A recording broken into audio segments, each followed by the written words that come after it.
วิสิทธิธรรมกรเจ้าคณะตำบลสันกลางเจ้าอาวาสวัดศรีมารามประสงค์สมณเณรทุกรูปทุกองค์โดยความเคารพยิ่งเจ้าขอกราบสวัสดีมายังพ่อกำนันอุทัยแสนวงศ์พิทักษ์พ่อกำนันตำบลสันกลางพร้อมกับบรรดาศรัทธาพ่อแม่พี่น้องพุทธศาสนิกชนที่เคารพทุกคนทุกท่านขณะนี้เวลา6:24 นาทีตามนาฬิกาของผมนะครับครับตอนนี้ต่างหัววัดก็คงจะทยอยกันเข้ามานะครับบางวัดก็ยังบ่ถึงนะครับตอนนี้ต่างคณะศรัทธาวัดบ้านเฮานะครับคงจะได้ต้อนรับหัววัดกันนะครับที่ทางเข้าประตูวัดนะครับกับถ้ามาถึงแล้วก็ขอเรียนเชิญไปที่โต๊ะลงทะเบียนนะครับไปลงทะเบียนกันก่อนว่านำสมาชิกมากี่ท่านนะครับกี่คนมาจากวัดไหนต่างใดพร้อมกันนั้นก็ได้รับไปรับวารสารเอามาแจกให้กับกลุ่มสมาชิกนะครับได้อ่านกันนะครับพร้อมกันนั้นก็ได้มาร่วมนะครับบูชากันเทศร่วมกันบริจาคค่าวารสารนะครับบริจาคทุนการศึกษาต่อปัญหาธรรมะของน้องๆเยาวชนที่จะได้แข่งขันตอบปัญหาธรรมะในวันนี้นะครับพร้อมกันนั้นก็ได้ร่วมกันบริจาครวมน้ำใจสู่ยอดดอยกับปีนี้ก็จะได้ไปที่อำเภอแม่แจ่มนะครับในช่วงเดือนธันวาคม 2568 ก็ขอเรียนเชิญนะครับบรรดาพ่อแม่พี่น้องคณะศรัทธาได้ไปที่โต๊ะลงทะเบียนนะครับใครที่มาถึงแล้วไปลงทะเบียนด้วยเนอร์นะครับ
พ่อแม่ศรัทธาเวลาจะเตียวไปทางใดก็ขอให้ระมัดระวังเนอะมันมืดนะครับ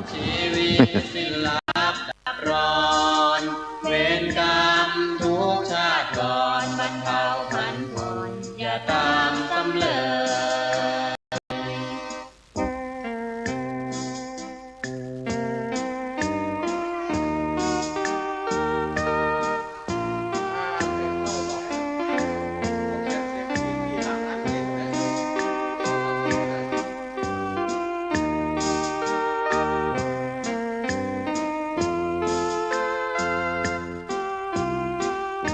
กับทางคณะสัทธาวัดศรีมารามยินดีต้อนรับกับหัววัดต่างๆนะครับที่กำลังเดินทางมาถึงถ้ามาแล้วก็ขอเรียนเชิญเนอนะครับเข้ามาตั้งในใส่ขันเกลียวทั้ง3หน้าวิหารหลวงนะครับพร้อมกันนั้นเอาก็ไปลงทะเบียนที่โต๊ะลงทะเบียนเจ้าหน้าที่ก็จะได้แจกวารสารให้กับหัววัดนะครับให้ลูกสมาชิกได้นำมาอ่านกันช่วยกันอ่านช่วยกันบริจาคนะครับเจอเนอพ่อแม่พี่น้องคณะศรัทธาวันนี้บ่เป็นหยังนะครับฝนมันตกก็ถึงบ่เป็นอุปสรรคของหนุ่มสาวจังหวัดเชียงใหม่ของเราครับรอกำเดียวจะทยอยกันมาเต็มเต็มเก้าอี้นะครับเป็นบอกว่าเปียใดไม่เสียนะครับอยู่ใต้ฟ้าจะกลัวอย่างกับฝนเกิดเป็นคนจะกลัวอย่างกับอุปสรรคนะครับเป็นธรรมดาของธรรมชาตินะครับมี3ฤดูหน้าฝนหน้าร้อนหน้าหนาวนะครับเป็นธรรมดาตามฤดูกาลของเปิ้ล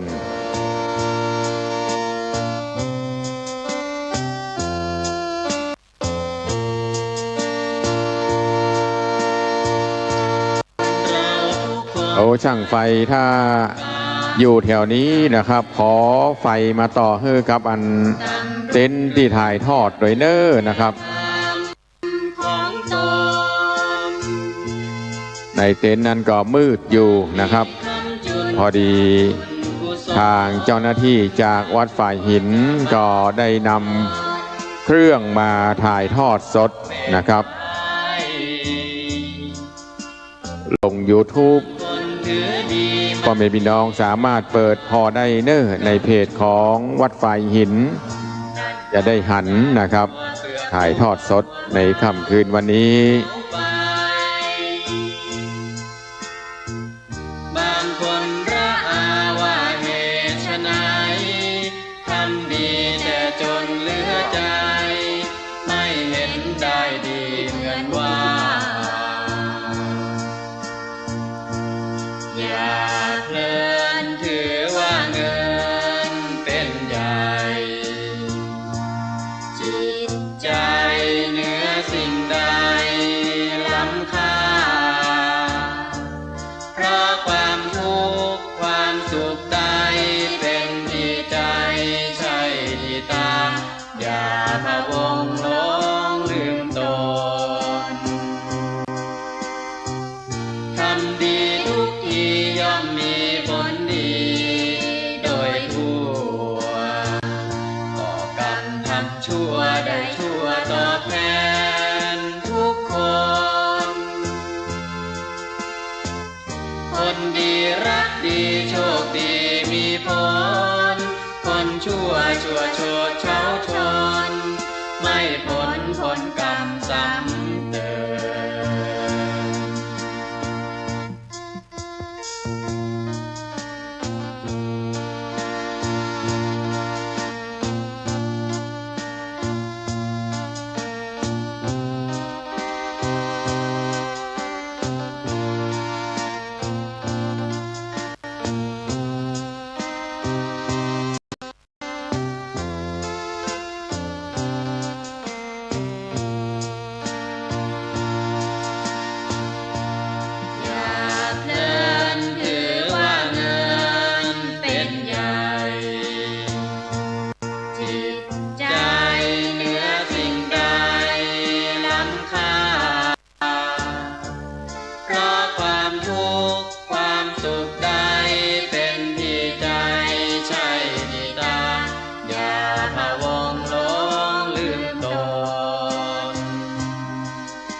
ชั่วได้ชั่วตอบแท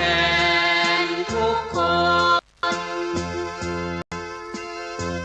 คนดีรักดีโชคดีมีผลคนชั่วโชดเช้าชนไม่ผลกรรมซ้ำเติม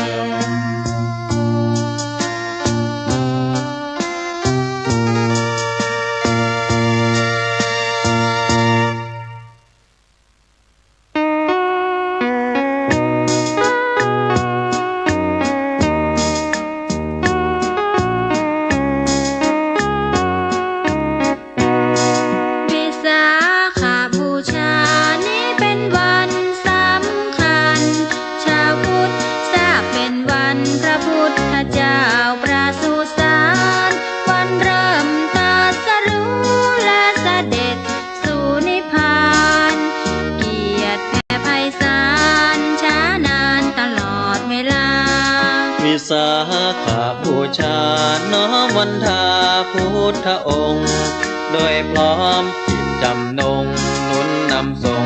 ศาสนา เดือน6วันเพ็ญพ้องแสงเดือนผ่องส่องนภาดุจศาสดาใช้ประธรรมประจำทุกการ เราชาวพุทธไม่ควรจะหยุดอยู่เฉยช่วยกันเผยแผ่พระธรรมทั่วสถานสร้างผลบุญเกื้อกูลแต่สุนทรทานเป็นสีพุทธการผ่านยุคเข็นเป็นหลักชัยวิสาขบูชาน้อมวันทาพุทธคุณโดยพร้อมจิตเจือจุนพุทธศาสตร์ตลอดสมัยประกอบกิจกุศลผลจะเพิ่มสุขเสริมใจแผ่เมตตาไปพร้อมใจทำประจำนิรันดร์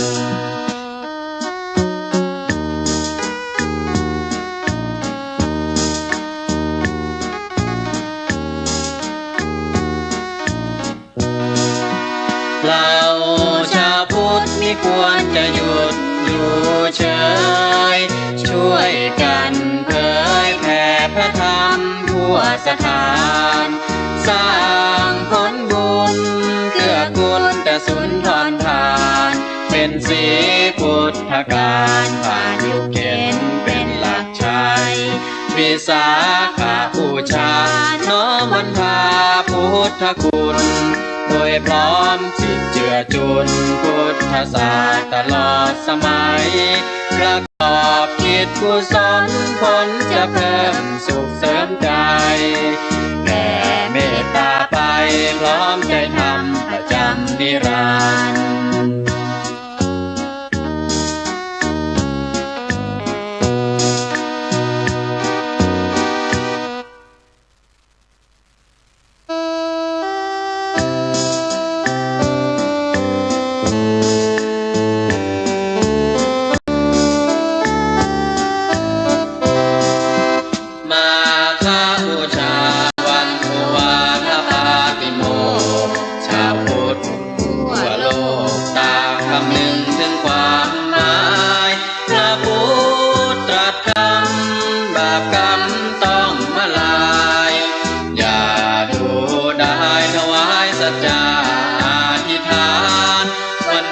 พระพุทธองค์ตรัสธรรมที่วานารามพระเจ้าพิมพิสารถวายทานแด่อรหันต์พระสงฆ์1,250มาร่วมกันเนื่องในวันมาฆบูชาณภาเพ็ญควรถือเป็นวันสำคัญของศาสดานาอันยิ่งใหญ่โปรดสังขารโลกสถานทั้งไกลไกลครบมาไตรสูญไปซึ่งพุทธองค์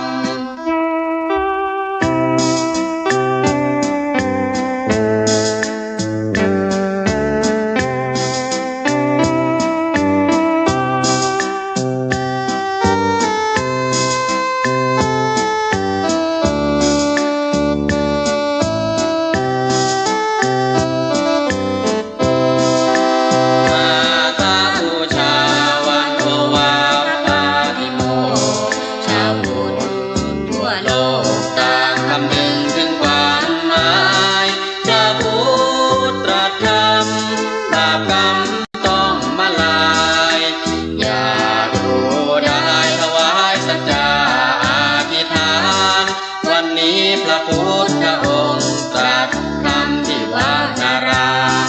พระเจ้าพิมพิสารถวายทานแด่อรหันต์พระสงฆ์1,250มาร่วมกันเนื่องในวันมาฆบูชาณภาเพ็ญ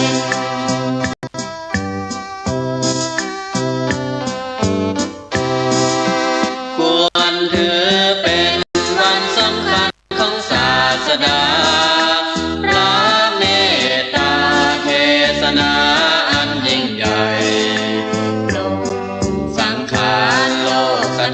ทั้งไกลไกลครบมาไตรสูญไปสิ้นพุทธองค์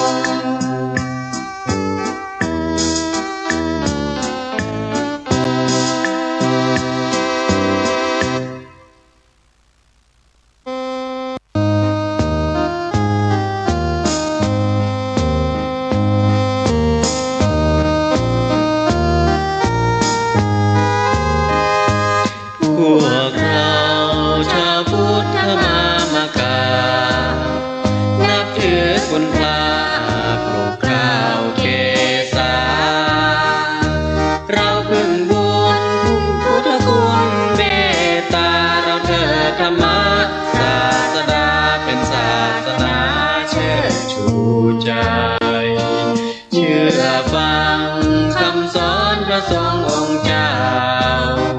ชี้ทางให้เราร่มเย็นแจ่มใสเราต่างพลีภักดีกายใจชาติศาสนากษัตริย์ไทยเราเถิดทูลไว้ตลอดกาลรวมกันเสริมส่งพุทธศาสนาสืบไปด้วยใจสมัครสมานสัญลักษณ์นพกาจะเป็นสี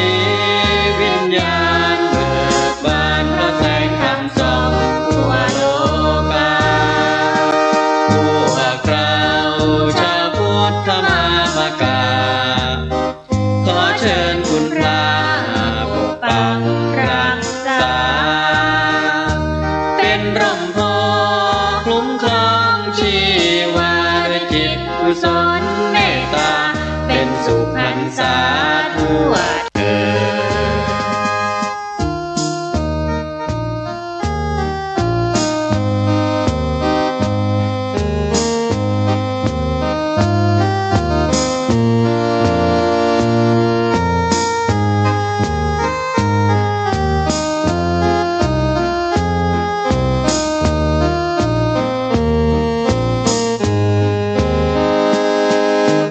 ร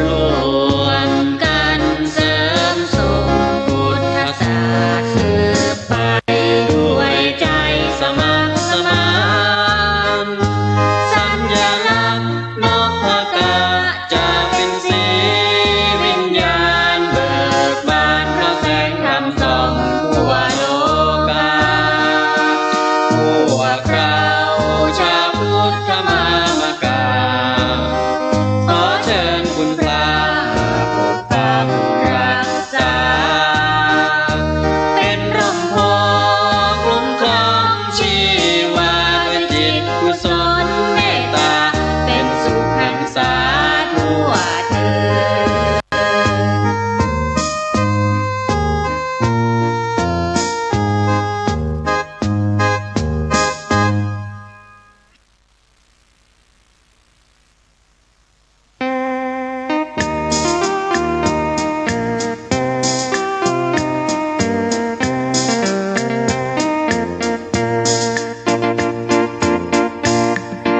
เกิดเป็นคนอย่าเห็นแก่ตนและดีถึงจะมีร่ำรวยสุขสันต์จนหรือมีไม่เป็นที่สำคัญแม้รักกันพึ่งพาอย่าไปตัดไมตรีเกิดมาพึ่งกันผิวพรรณใช่แบ่งศักดิ์ศรีวันนี้เราอยู่คิดอยู่ให้ดีถึงจะมีจะจนอย่าไปสร้างเวรกรรมคืนไปทำชั่วไปอาจต้องใช้กรรมเวรงมงายโลภหลงก็คงจะเกิดลำเค็ญสร้างบุญพระท่านคงเห็นร่มเย็นพ้นความกังวลจึงวิบัติขัดสนผลบุญนำให้ศีลธรรมมั่นใจไม่ต้องไปกังวลถึงจะมีจะจนบุ กุศลดลใจ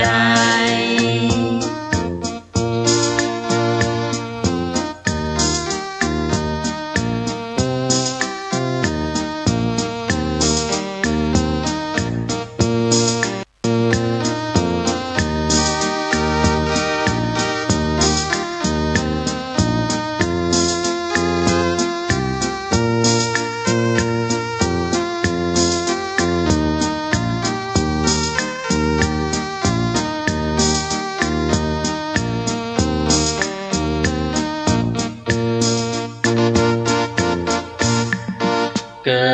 ดเป็นคนอย่าเห็นแก่ตนและดี ถึงจะมีร่ำรวยสุขสันต์จนหรือมีไม่เป็นที่สำคัญแม้รักกันพึ่งพาอย่าไปตัดไมตรี ครับขอกราบนมัสการท่านพระคุณเจ้าคณะสะวัดเมกเกตนะครับ พร้อมกับคณะศรัทธาพ่อแม่พี่น้องวัดเมกเกตได้เดินทางมาถึงแล้วนะครับกราบนิมนต์พระสงฆ์องค์เจ้านะครับ ขึ้นดังบนศาลาเน้อนะครับพ่อแม่ศรัทธาก็หาที่นั่งในเต็นท์นะครับ วันนี้ฝนมันให้ลงยาวไปหน่อยนะครับ ลงตั้งแต่บ่าย2มาจนถึง6 โมง 7 โมงแล้วกันเนี่ย สร้างบุญพระ กันเดียวก็คงจะยั้งกันนะครับ ร่มเย็นพ้นความกังวลถึงวิบัติ กับคณะศรัทธาวัดศรีมารามยินดีต้อนรับกับคณะศรัทธาพ่อแม่พี่น้องหัววัดต่างๆ ที่เดินทางมาถึงแล้วนะครับขอเชิญเน้อนะครับ หลังจากท่านใส่ขันแก้วทั้ง3เป็นที่เรียบร้อย ก็ทางประธานนะครับประธานกลุ่มแต่ละกลุ่มแต่ละหัววัดก็ไปลงทะเบียน ที่โต๊ะลงทะเบียนรับวารสารมาแจกให้ลูกสมาชิก พร้อมกันนั้นนะครับก็เชิญนะครับร่วมบริจาควารสารร่วมกันทำบุญปูจากันเทศน์พร้อมกันนั้นก็มีบริจาครวมน้ำใจสู่ยอดดอย ร่วมกันบริจาค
ทางคณะกรรมการ มีผ้าที่จะได้มาเก็บเก้าอี้ครับพอดีเจ้าหน้าที่ฝ่ายปกครองเปิ้นมาสอบถามนะเพราะว่าตะกี้หันเปิ้นชีผ้าตวบนะครับพอมีละผ้าตวบนั้นเปียกฝนมดเอาเจ็ดอย่างใดกับบ่าแห้งนะครับ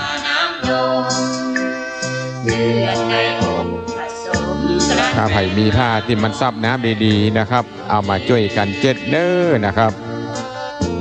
ช่วยกันคนละไม้คนละมือเดี๋ยวพี่น้องสมาชิกทางหัววัดจะทยอยเข้ามา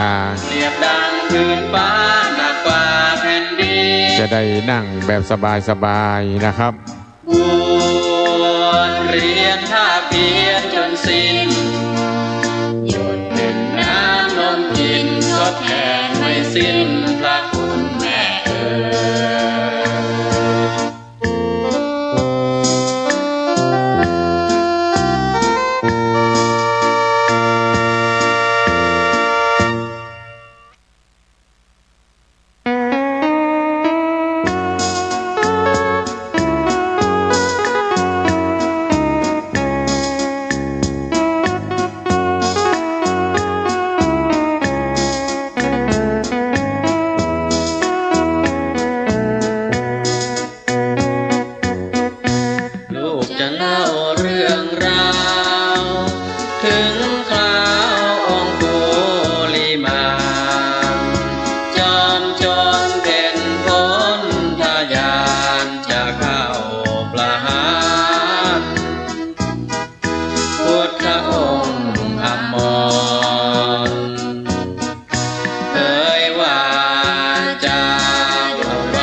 สำหรับพระคุณเจ้านะครับนิมนต์ขึ้นบนศาลาทั้งบนเลยนะครับ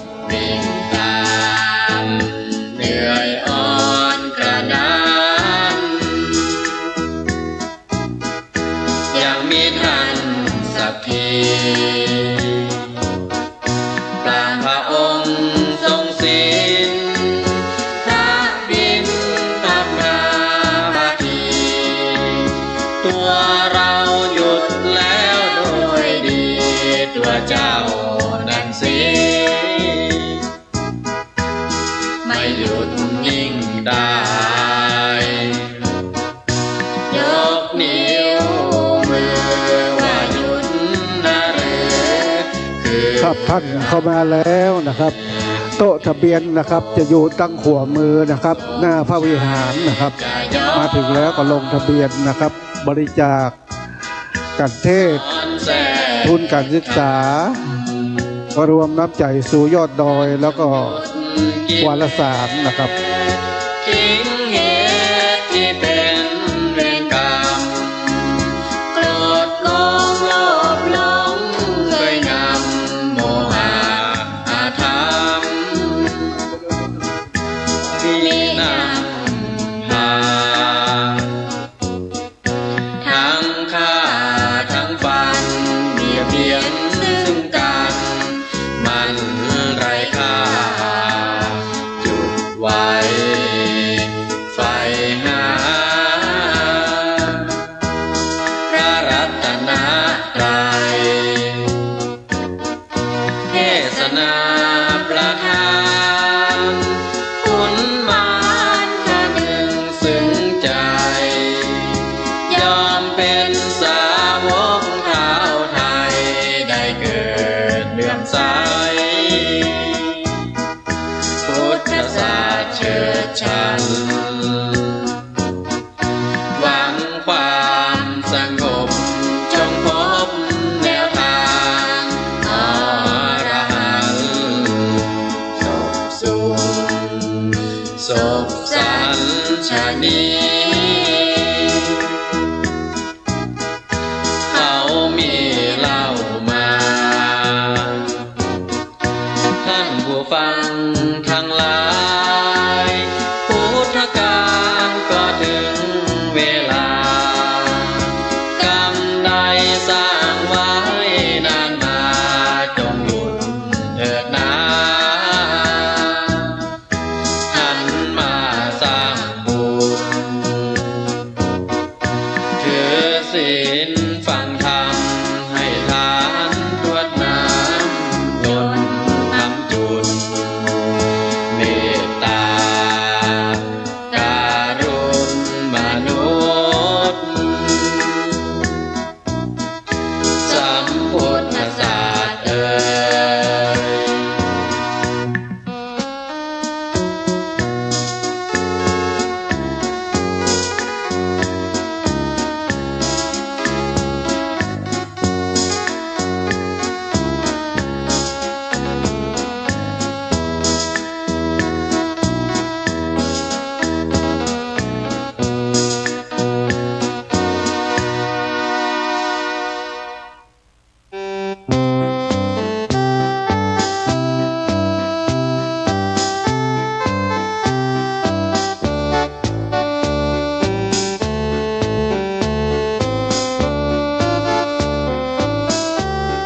ทำกันอยู่เรื่อยไป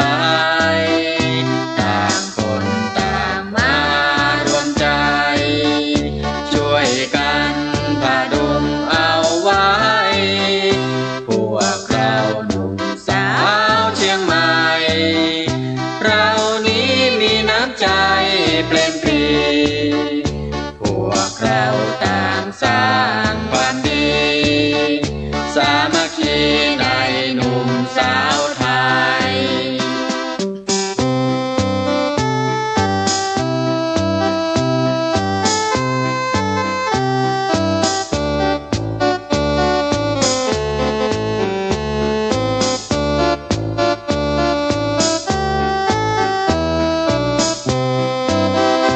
ประเพณี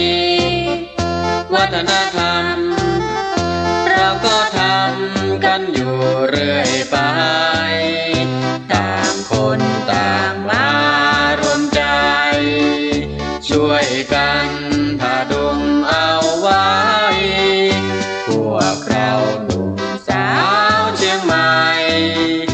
เรานี้มีน้ำใจเปล่งปรีพวกเราต่างสร้างความดีสามัคคีในหนุ่มสาวไทย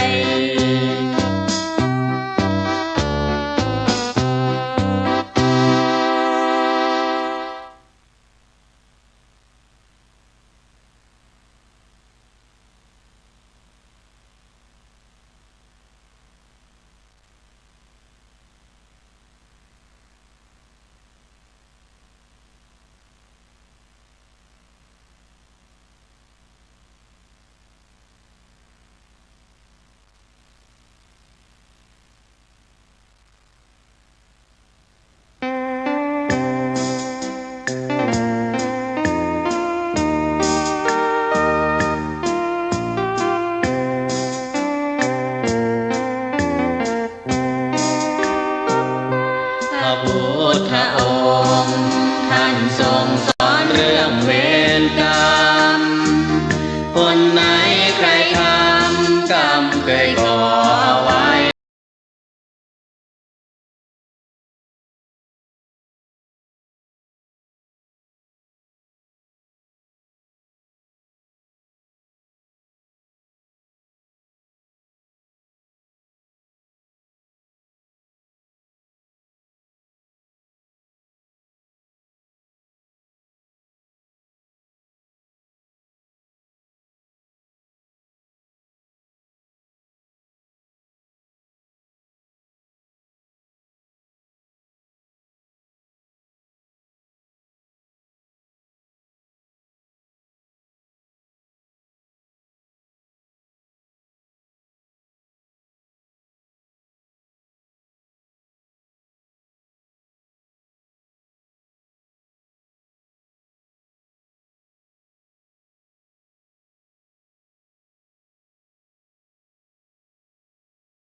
ครับสำหรับน้องๆที่จะตอบปัญหานะครับ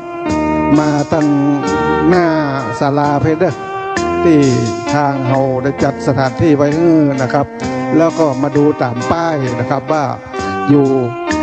กลุ่มวัดไหนนะครับ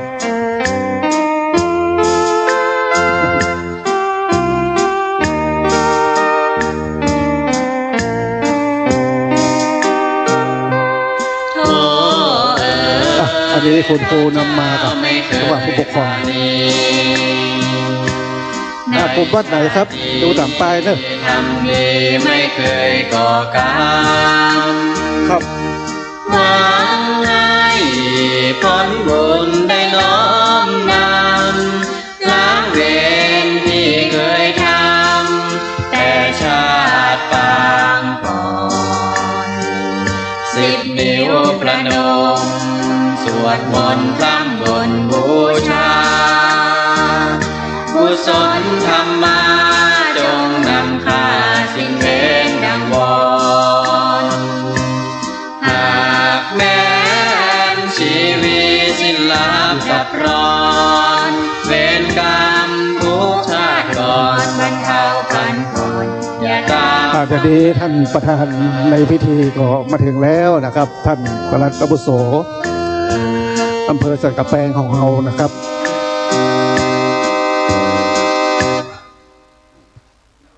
มาเป็นอย่างครับ เปียใดไม่เสียนะครับ จุ่มเย็นนะครับมาสีมารามทุกปีนะครับ จะเจอฝนทุกปีนะครับบนห้องบ้านจุ่มบ้านเย็นเนาะ ถ้ามาเจอฝนก็เจอลมนะครับครั้งก่อนมาปีก่อนเจอลมมาปีนี้เจอฝนนะครับ นำเนืองตกตั้งรุ่งเรืองเกี่ยวเนื่องแต่กรรมของตนความดีคำจุด ครับสำหรับท่านพระคุณเจ้าดาครับนิมนต์ขึ้นบนศาลานะครับบนศาลาเลยนะครับ บาปทุกตนเพราะตนนั้นก่อเวรไว้บางคนถือดีมั่งมีเพราะทำกรรมชั่วนั่นบาปสาดตัวเสือกกลัวมัวเมาเขา น้องๆเยาวชนนะครับที่จะตอบปัญหาวันนี้นะครับขอเชิญนะครับที่โต๊ะตอบปัญหานะครับที่ได้ศาลานะครับทีนี้คณะกรรมการก็มาถึงแล้วนะครับ อย่าเพลินถือว่า มาแล้วนะครับ พอตามป้ายเลยน้องเนอะอยู่วัดไหนครับอยู่วัดไหน สิ่งใดล้ำค่าเพราะความทุกข์ วัดป่าเหวสังกะแปงมาถึงแล้วนะครับ ที่ใจใช่ที่ตาอย่าพะวงหลงลืมตนทำดีทุกทีย่อมมีผลดี เอ็ดดูท่านพระโคของเรานะครับ แปลงผลแล้วแปลงผลแหมนะครับ ชั่วได้ชั่วตอบแทนทุกคน น้องๆเยาวชนนะครับตอบปัญหาเจอตรงนี้ครับเจอตรงนี้เลยครับ โชคดีมีผลคนชั่ว กลุ่มวัดไหนพอตามป้ายเด้อป้ายอยู่วัดไหนครับบอกกรรมการโดย ซ้ำเดิม โอเค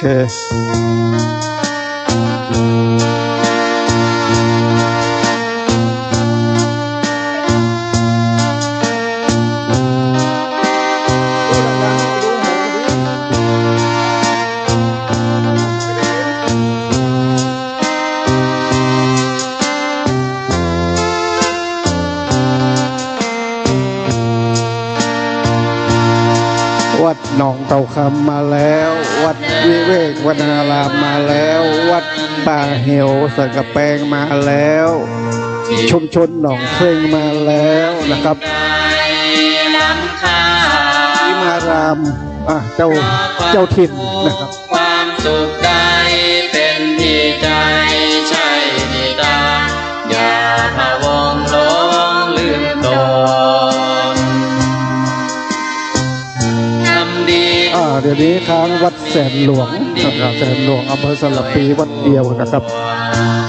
ก่อกรรมทำชั่วได้ชั่วตอบแทนทุกคน คนดีรักดีโชคดีมีผลคนชั่วชั่วโชดเช้าชนไม่พ้นผลกรรมซ้ำ เดี๋ยวนี้เรามีการถ่ายทอดนะครับถ่ายทอดออกอากาศด้วยนะครับนี่กำลังถ่ายทอดอยู่นะครับ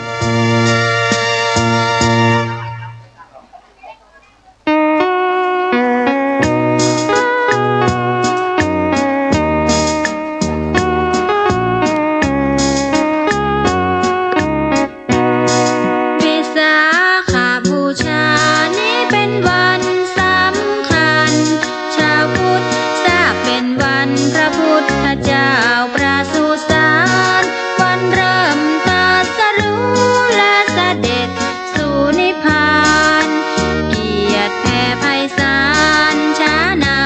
ดีครับปนหันสะอาดทองคำนะครับนี่ บูชาน้อมวันทา โคศกเป็นเงินเป็นทองนะครับ โดยพร้อม มาแล้วตรงนี้ครับปนหันครับสวัสดีครับ โทรหาแต่เจ้าแล้วดิกล้าโทรหาผมสาวกว่าสายวันนี้ ท้องแสงเดือนทองส่องนภา ศาสดาใช้ประธรรมประจำทุกการ เราชาวพุทธไม่ควรจะหยุดอยู่เฉยช่วยกันเผยแผ่พระธรรมทั่วสถานสร้างผลบุญเกื้อกูลแต่สุนทรทาน เป็นสีพุทธการผ่านยุคเย็นเป็นหลักชัย วิสาขบูชาน้อมวันทาพุทธคุณ โดยพร้อมจิตเชื่อจุนพุทธศาสตร์ตลอดสมัย ประกอบพิธกุศลผลจะเพิ่มสุขเสริมใจแผ่เมตตาไปพร้อมใจทำประจำนิรันดร์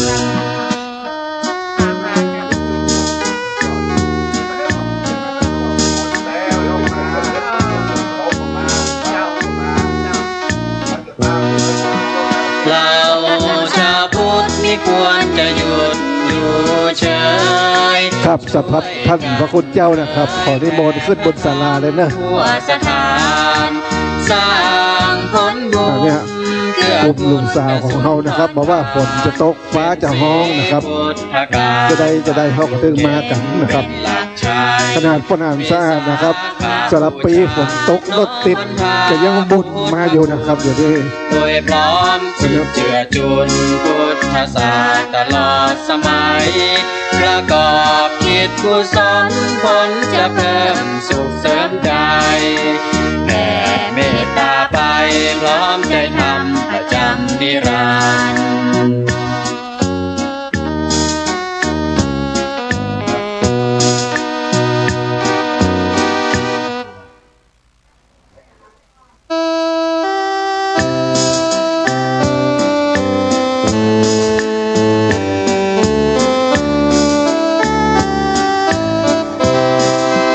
มาฆบูชาวันโอวาทปาติโมกข์ชาวพุทธทั่วโลกต่างคำนึงถึงความหมายพระพุทธตรัสคำบาปกรรมต้องมาลายอย่าดูได้ถวายสัจจาอธิษฐานวันนี้พระพุทธองค์ตรัสคำที่วานารามพระเจ้าพิมพิสารถวายทานแด่อรหันต์พระสงฆ์1,250มาร่วมกันเนื่องในวันมาฆบูชาณภาเพญ ท่านนายกพุทธสมาคมก็มาแล้วเนอะนะครับ วันสำคัญของศาสดา ล้วนแต่หัวกะทินะครับออกบ้านมาวันนี้นะครับ มาให้บดีบมานะครับฝนจะตกฟ้าจะห้องบ่มีปัญหานะครับ มาถึงที่แล้วก็ได้อยู่โฮมแล้วครับ จุ่มเย็นเนอสถาทั้งหลายหาที่นั่งเนอหาที่นั่ง ทุ่มกับ8 นาที9 นาที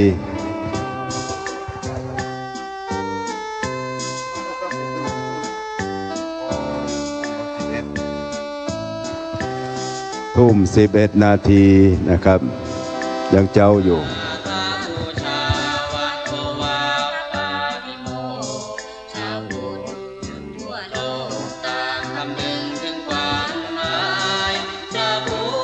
ทธตรัสคำบาปกรรมต้องมาลายอย่าดูได้ถวายสัจจาอธิษฐานวันนี้พระพุทธองค์ตรัสคำที่วานารามพระเจ้าพิมพิสารถวายทานแด่อรหันต์พระสงฆ์1,250มาร่วมกันเนื่องในวันมาฆบูชาณภาเพญ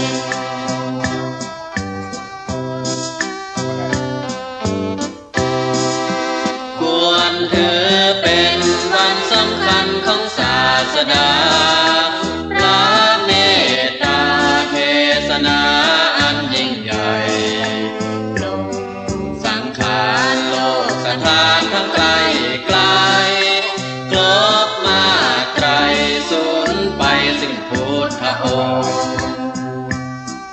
พว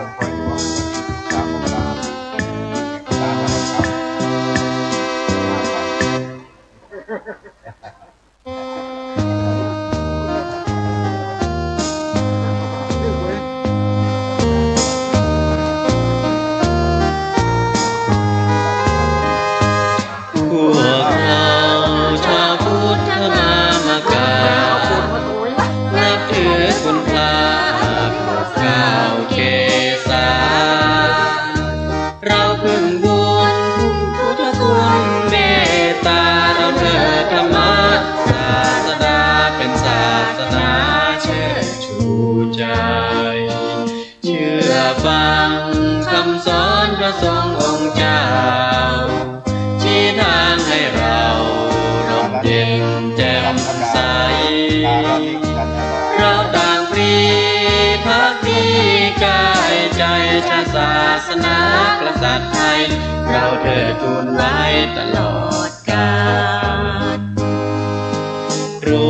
วมกันเสริมส่งพุทธศาสนาสืบไปด้วยใจสมัครสมานสัญลักษณ์นพกา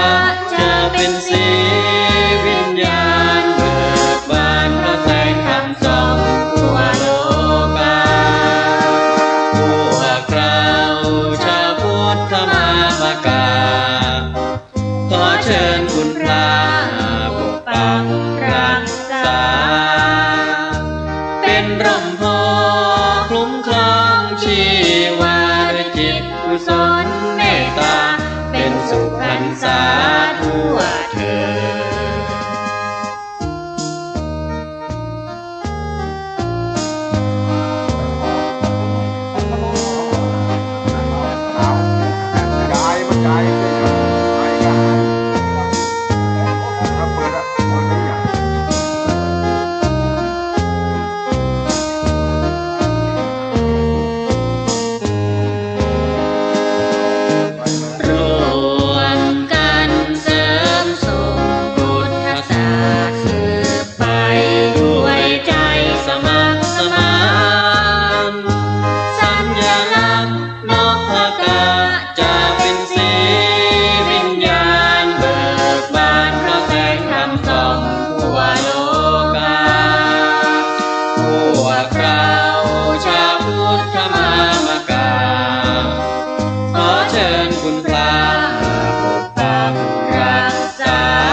ด เป็นคนอย่าเห็นแก่ตนและดี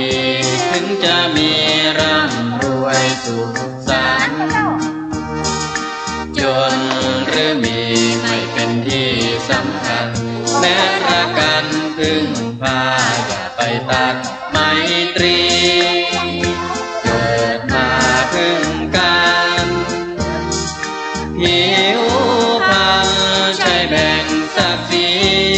วันนี้เราอยู่คิดอยู่ให้ดีถึงจะมีจะจนอย่าไปสร้างเวรกรรมคืนไปทำชั่วไปต้องใช้น้องๆเยาวชนนะครับที่จะตอบปัญหาวัดแสนหลวงนะครับขอเชิญนะครับเดี๋ยวนี้ครับเดี๋ยวนี้ทุกวัดทุกกลุ่มมาถึงแล้วมาเด็กๆเยาวชนมาครบทุกวัดนะครับ6 วัดวันนี้นะครับร่มเย็นพ้นความกังวลจึงวิบัติขาดสนผลบุญนำให้ศีลธรรมมั่นใจไม่ต้องไปกังวลถึงจะมีจะจนกุศลดลใจ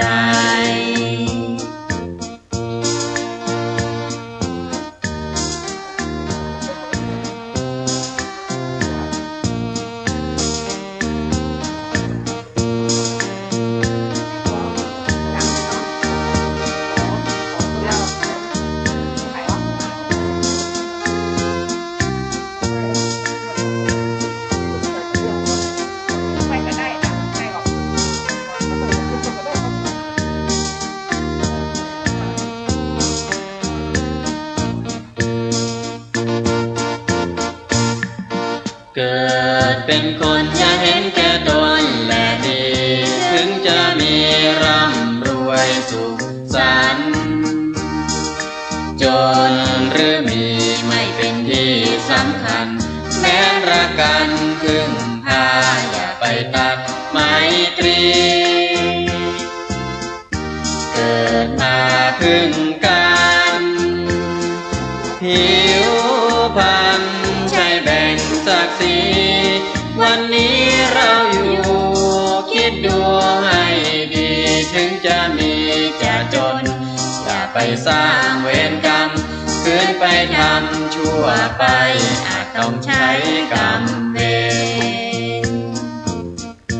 อย่างมงายโลภหลงเพราะคงจะเกิดลำเค็ญสร้างบุญพระท่านคงเห็นร่มเย็นพ้นความกังวลถึงวิบัติขัดสนผลบุญนำให้ศีลธรรมมั่นใจไม่ต้องไปกังวลถึงจะมีจะจนกุศลดลใจ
ตอนนี้อยู่ในช่วงที่ควรจะ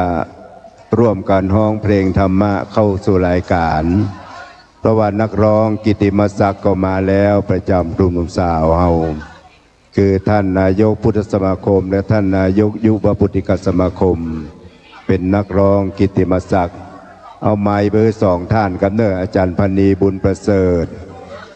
ท่านนายกพุทธสมาคมและอาจารย์มานิตขันธสีมานายกโยพุติกสมาคมและผู้กำกับรายการรถด่วนขบวนพิเศษจะได้เชิญชวนพ่อแม่ศรัทธาฮ้องเพลงธรรมะเข้าสู่รายการเป็นลำดับไปเรียนท่านพระอาวุโสช่วยฮ้องตัวนะครับ วันนี้ได้รับเกียรติอย่างยิ่งจากท่านสมศักดิ์อรุณโสติกุลเจ้าพนักงานปกครองชำนาญการพิเศษปฏิบัติราชการแทนท่านนายอำเภอสระพีวะ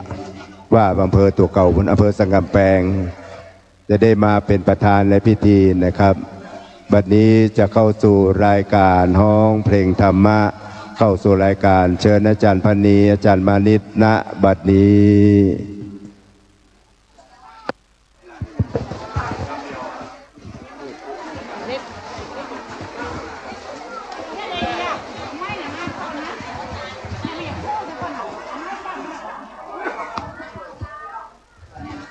กราบนมัสการพระเดชพระคุณเจ้าที่เคารพทุกรูปเรียนญาติพี่น้องญาติธรรมทุกท่านเจ้าก่อนจะถึงเวลาที่เราจะอาบน้ำฟังธรรมกันนะคะเขาก็ใช้เวลานี้มาช่วยกันฮ้องเพลงเพลงแรกที่เราจะฮ้องก็จะเป็นเพลงร่มอารามวันนี้มาด้วยความร่มเย็นตะแต้เลยค่ะฟ้าฝนก็เป็นใจเนาะแต่หมู่เฮาก็บ่ท้อถอยเขาเข้ามาในวัดก็มีร่มเพื่อเราได้อยู่ได้พักอาศัยบ่เปียกฝนนะเจ้าเพลงแรกนะเจ้าเพลงร่มอารามวัดเป็นบุญญาเขตวิเศษสถานเหมือนทิพย์วิมานของหมู่ประชาสะอาดรื่นรมด้วยร่มเงาไม้ได้ร่วมศรัทธาสมเป็นศาลาแหล่งพักพึ่งใจเห็นพระประธานเนื้อแท่นทำรงเหมือนพุทธองค์เนื้ออาจอำไพแผ่ธรรมจุนเจือโอบเอื้อเราพ้องปัดป้องปวงภัยขอน้อมดวงใจกราบไหว้วันทาวัดเล็กหรือใหญ่นั้นไม่สำคัญวัดเท่าเทียมกันด้วยแรงพัฒนาพระสงฆ์เคร่งครัดทำกิจวัตรทุกวันเวลามีจิตเมตตาต่อชาวสังคม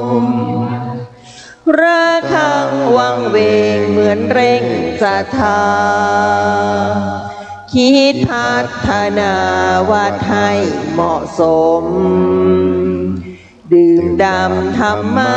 ขจัดตัณหาอย่าติดอารมณ์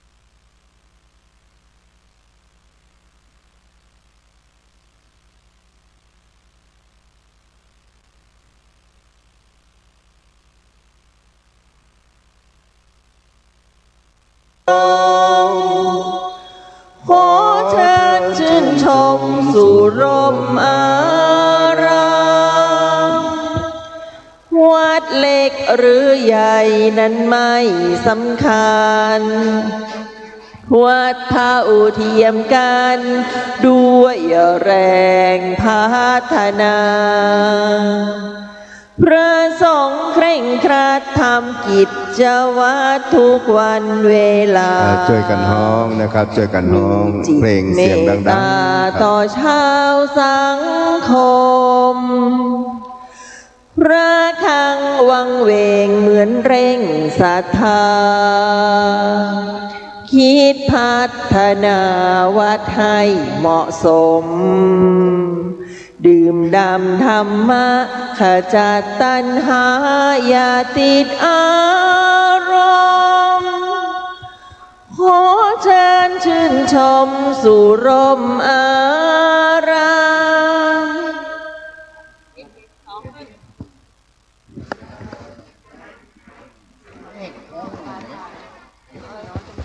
จบไปหนึ่งเพลงครับต่อแถมครับต่อแถมเพลง3 เพลงท่านนายกโยพุทธเนี่ยไม่ได้ยินเสียง ด้วยกันกำผมเองทำหายกล้าหายไอเนี่ย2-3 วันเนี่ยเสียงบดี ครับวันนี้ถ้าปัจจัยสีมาลามประมาณนะครับก็คือบ่ค่อยสบายแต่ใดนะครับฟังเสียงก็ฮู้นะครับครับเพลงต่อไปอาจารย์พนีครับเชิญครับ ช่วยกันฮ้องนะครับ ท่านสสกรณิกฮ้องตัวนะครับฮ้องตัวนะครับ การละเพลงรางวัลลงนะกับปากกาอะไรต่อเลยห้องตัวเองก็พูดอยู่กับเตอร์เลยนั่นแหละต่อไปว่าบอกอู้ได้กับห้อง อ่ะครับบะอูเลยเนาะครับบะอูเลยจะฮ้องเพลงต่อครับ เพลงรางวัลชีวิตนะครับเนาะครับพระพุทธองค์ท่านทรงสอนเรื่องเวรกรรมคนไหนใครทำกรรมเคยก่อเอาไว้อย่างไร ก่อนนั้นเคยทำกรรมไว้ชาติใด ชาตินี้จึงได้รับกรรมที่ทำก่อนนั้น ตัวฉันคงท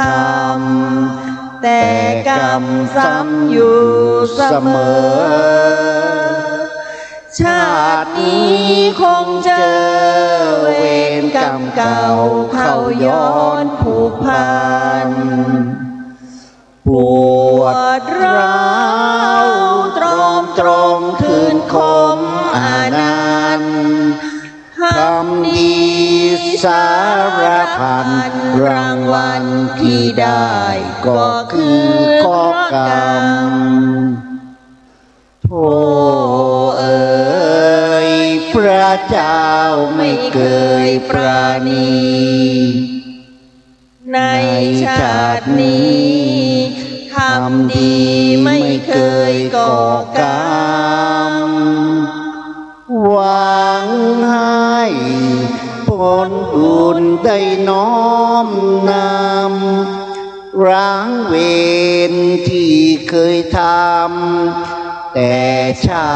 ติปางก่อน10 นิ้วประนม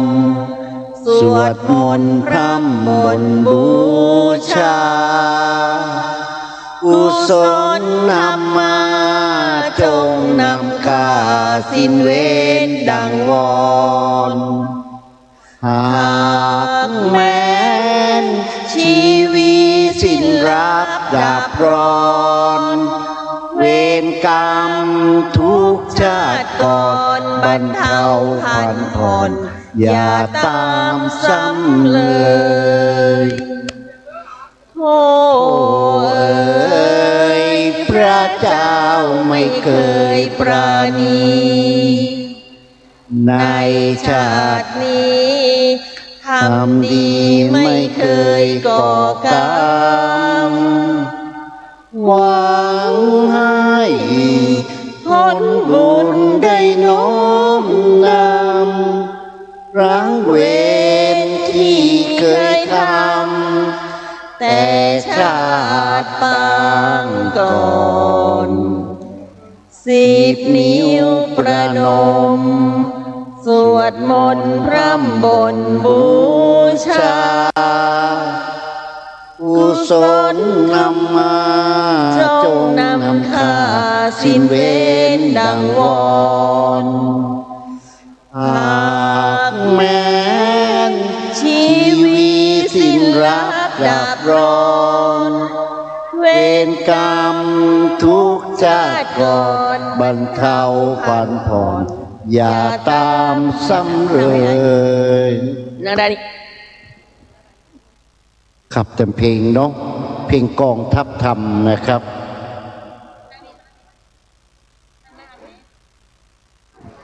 ตานพระนี้ขึ้นเลยครับกองทัพธรรมของพระสัมมาสัมพุทธเจ้าคือพวกเราเหล่าพุทธบริษัททั้งหลาย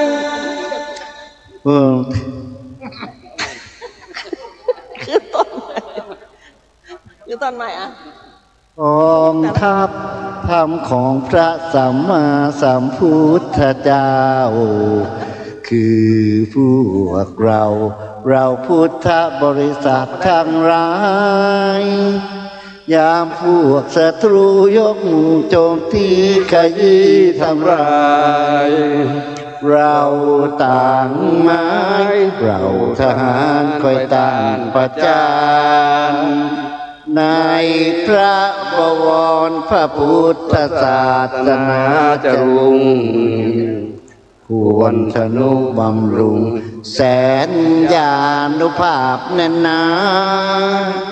พวกหมู่ไพรีล้วนมีอาวุธการยุทธนา คือกิเลสตัณหาทุกยามเวลารุกมารมรันกองทัพธรรมจะสลายกลายอำนาจแม้นเราเป็นทาสธรรมกอบนำจิตมันขาดต่อความดีคุกคีความชั่วเป็นตัวสำคัญศัตรูในตัวเรานั้นริร้อนบอนบั่นสู่อันตรายเรานี้เป็นดังเช่นอาสาสมัครช่วยพิทักษ์พระรัตนตรัยน้อมใจถวายเพื่อเกียรติธรรมคุณนุนเนืองในชาติศาสนามิกลายจวบชีพมารายน้อมใจกายถวายพระธรรมกองทัพธรรมจะสลายกายอำนาจแม้นเราเป็นทาสธรรมครอบงำจิตมันกาต่อความดีคุกคีความชั่วเป็นตัวสำคัญศัตรูในตัวเรานั้นริดรอนบอนบั่นสู่อันตรายเรานี้เป็นดังเช่นอาสาสมัครช่วยพิทักษ์พระรัตนตรัยน้อมใจถวายเพื่อเกียรติธรรมคุณนุนเนืองในชาติศาสนามิกลายตัวชีพมารายน้อมใจกายถวายพระธรรมเชิญพี่นันอ่านต่อเลยครับ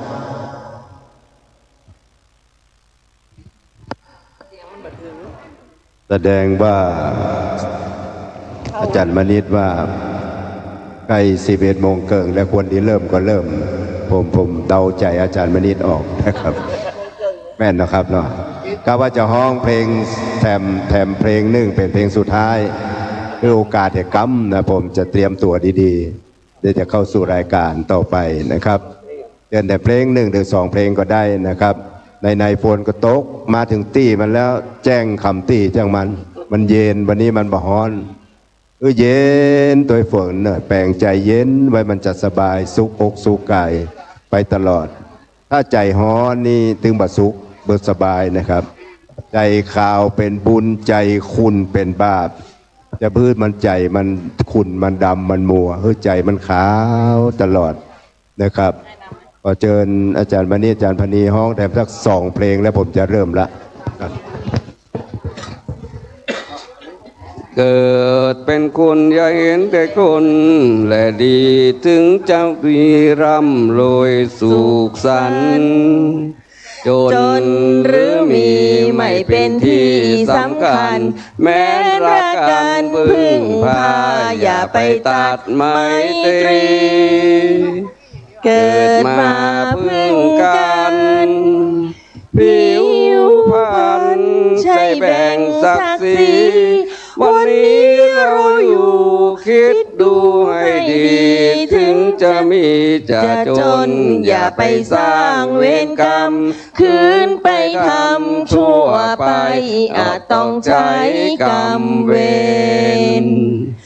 อย่างมงายโลภหลงเพราะคงจะเกิดลำเค็ญสร้างบุญพระท่านคงเห็นร่มเย็นพ้นค ความกังวลถึงวิบัติขัดสนผลบุญนำให้ศีลธรรมมั่นใจไม่ต้องไปกังวลถึงจะมีจะจนเกิดกุศลดลใจพึกศพประกาศรอีกกุญชรอันโปรดปรงโอทนเสน่ห์คงสำคัญหมายในกายมีนรชาติที่วางวายเมื่อไรสิ้นทั้งอินทรีย์สถิตทั่วแต่ชั่วดีประดับไว้ในโลกาเกิดเป็นคนจะเห็นแค่ตนแหละดี ถึงจะมีร่ำรวยสุขสันต์จนหรือมีไม่เป็นที่สำคัญแม้รักกันพึ่งพาอย่าไปตัดไม้ตีเกิดมาพึ่งกันผิวพรรณใช่แบ่งศักดิ์ศรีวันนี้เราอยู่คิดดูให้ดี ถึงจะมีจะจนอย่าไปสร้างเวรกรรมคืนไปทำชั่วไปอาจต้องใช้กรรมเวรอย่างมงายโรคโรงเพราะคงจะเกิดรำเค็ญพรางบุญพระท่านคงเห็นร่มเย็นพ้นความกังวลถึงวิบัติขัดสนผลบุญนำให้ศีลธรรมมั่นใจไม่ต้องไปกังวลถึงจะมีจะจนเกิดกุศลดลใจ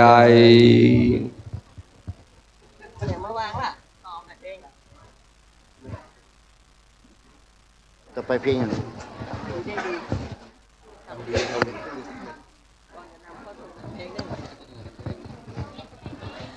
เจ้า เจ เพล ริ ง ญ นี้ ท่านสาธุชนเนอร์ ก่อนที่เราจะเข้าสู่ เตรียม ราย ความ การ พร้อมเชิญครับอาจาร อี ย์ กหนึ่ง มณี เพลงนะคะทำดีได้ดีทำชั่วได้ชั่วนะเจ้า ได้ครับได้ครับพ้องจดกันดังๆเนอทำดีได้ดีทำชั่วได้ชั่วเหมือนด้ามไม้ยิงดินอะยิงประดันใดก็ถูกนะครับเชิญเนอ คนเราทุกคนไหว้วนผลกรรมนำเนืองตกต่ำรุ่งเรืองเกี่ยวเนื่องแต่กรรมของตนความดีค้ำจุนการบุญกุศลความชั่วจากบาปทุกทนเพราะตนนั้นก่อเวรไว้ บางคนถือดีมั่งมีเพราะทำกรรมชั่วนั่นบาปสาบตัวเกลือกลัวมัวเมาเคล้าไป บางคนระอาว่าเหตุไฉนทำดีแต่จนเหลือใจไม่เห็นได้ดีเหมือนว่า อย่าเพลินถือว่าเงินเป็นใหญ่ จิตใจเหนือสิ่งใดล้ำค่าเพราะความทุกข์ความสุขใดเป็นที่ใจใช่ที่ตาอย่าพะวงหลงลืมตนทำดีทุกทีย่อมมีผลดีโดยทั่วก็กรรมทำชั่วได้ชั่วตอบแทนทุกคนคนดีรักดีโชคดีมีผลทำชั่วชั่วโชดเช้าชนไม่ผลกรรมซ้ำเติมอย่าเพลินถือว่าเงินเป็นใหญ่จิตใจเหนือสิ่งใดล้ำค่าเพราะความทุกข์ ความสุขใจเป็นที่ใจใช่ที่ตา อย่าพะวงหลงลืมตน ทำดีทุกทีย่อมมีผลดี โดยทั่วกรรมทำชั่วได้ชั่วตอบแทนทุกคน คนดีรักดีโชคดีมีผล คนชั่วโชดเช้าชน ไม่ผลกรรมซ้ำเติม ปรบมือดังๆให้นักร้องกิตติมศักดิ์ครับ ขอบคุณนักๆครับ มาสี่มาลามในนามด่วนแก้วเมื่อมาถึงแล้วผ่องแผ้วกายใจก้าวขาลงรถหันความสดใส ชุดขาวยองใหญ่สุขใจเสี่ยงทาน มาอาบน้ำฟังธรรมนำไปต่อต้านกิเลสภัยมารชั่วร้ายทดถอยหนีจรลีโคดค้ายโยกย้ายจากต้านทุกคนดำรงชีวิตโดยเหตุและผลพี่น้องทุกคนสุขใจทั่วหน้าสุขใจทั่วหน้ากราบนมัสการพระมหาเถรานุเถระพระคุณเจ้าที่เคารพท่านประธานในพิธีท่านสมศักดิ์อรุณโสธิกุลท่านปลัดอาวุโสหรือเจ้าพนักงานปกครองชำนาญการพิเศษปฏิบัติราชการแทนนายอำเภอสันกำแพงที่เคารพบัดนี้เราขอนำทุกท่านเข้าสู่รายการไปโดยลำดับเบื้องต้นนี้ขอรับเกียรติจากท่านสมศักดิ์อรุณสิทธิโสธิกุลท่านป.วุโสประธานในพิธีได้ตามทูปตามเทียนปูชาพระรัตนตรัยขอเรียนเชิญด้วยความเคารพขอรับเจ้าหน้าที่เทียนชนวนเรียบร้อยนะครับศรัทธาทั้งหลายสำรวมกายสำรวมวาจาตั้งอกตั้งใจประนมมือน้อมลำลึกถึงคุณของพระรัตนตรัยอะไรรัตนแก้วเจ้าทั้งสามอันเป็นสรณะเป็นที่เปิ่งอันสูงสุดของเจ้าพุทธเฮาบัดนี้ท่านประธานในพิธีจะได้จุดธูปเทียนบูชาพระรัตนตรัยหลังจากท่านประธานในพิธีได้จุดธูปเทียนบูชาพระรัตนตรัยกราบพระรัตนตรัยแล้วท่านจะได้ตามเทียนเครื่องทองน้อยบูชาพระคุณอันใหญ่หลวงของพระเดชพระคุณพระศรีธรรมนิเทศองค์ก่อตั้งรายการรถด่วนขบวนพิเศษองค์ก่อตั้งกลุ่มหนุ่มสาวจังหวัดเชียงใหม่เมื่อ56 ปีก่อนท่านเจ้าเป็นอดีตรองเจ้าคณะจังหวัดเชียงใหม่เจ้าวาดวัดสันประคอยแต่เก่าแต่เดิมท่านประธานในพิธีจะได้ตามทูปตามเทียนบูชาพระคุณขอเชิญทุกท่านได้น้อมรำลึกถึงพระคุณอันใหญ่หลวงนี้ทุกท่านนะครับแล้วท่านประธานจะกลับนั่งที่รับรองนะครับเมื่อประธานกลับที่รับรองแล้วพ่ออาจารย์ดุสิตชวชาติพ่ออาจารย์หลวง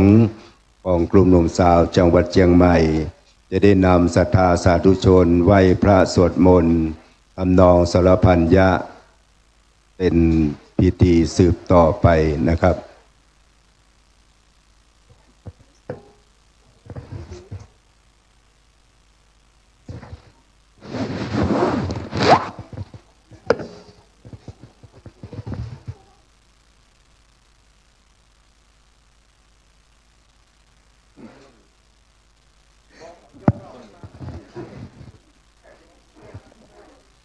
ขอขอบคุณท่านประธานในพิธีนะครับได้กลับนั่งที่รับรองเชิญพระอาจารย์ดุสิตครับต่อไปเชิญทุกท่านทุกคนกล่าวคำบูชาพระรัตนตรัยโดยพร้อมพร้อมเพียงกันนะครับ อะระหังสัมมาสัมพุทโธภะคะวาพุทธังภะคะวันตังอภิวาเทมิ สวากขาโตภะคะวะตาธัมโมธัมมังนามัสสามิ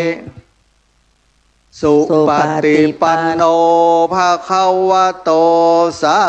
วกสังโฆสังฆังนามามิอันธรรมยังพุทธัสสะภะคะวะโต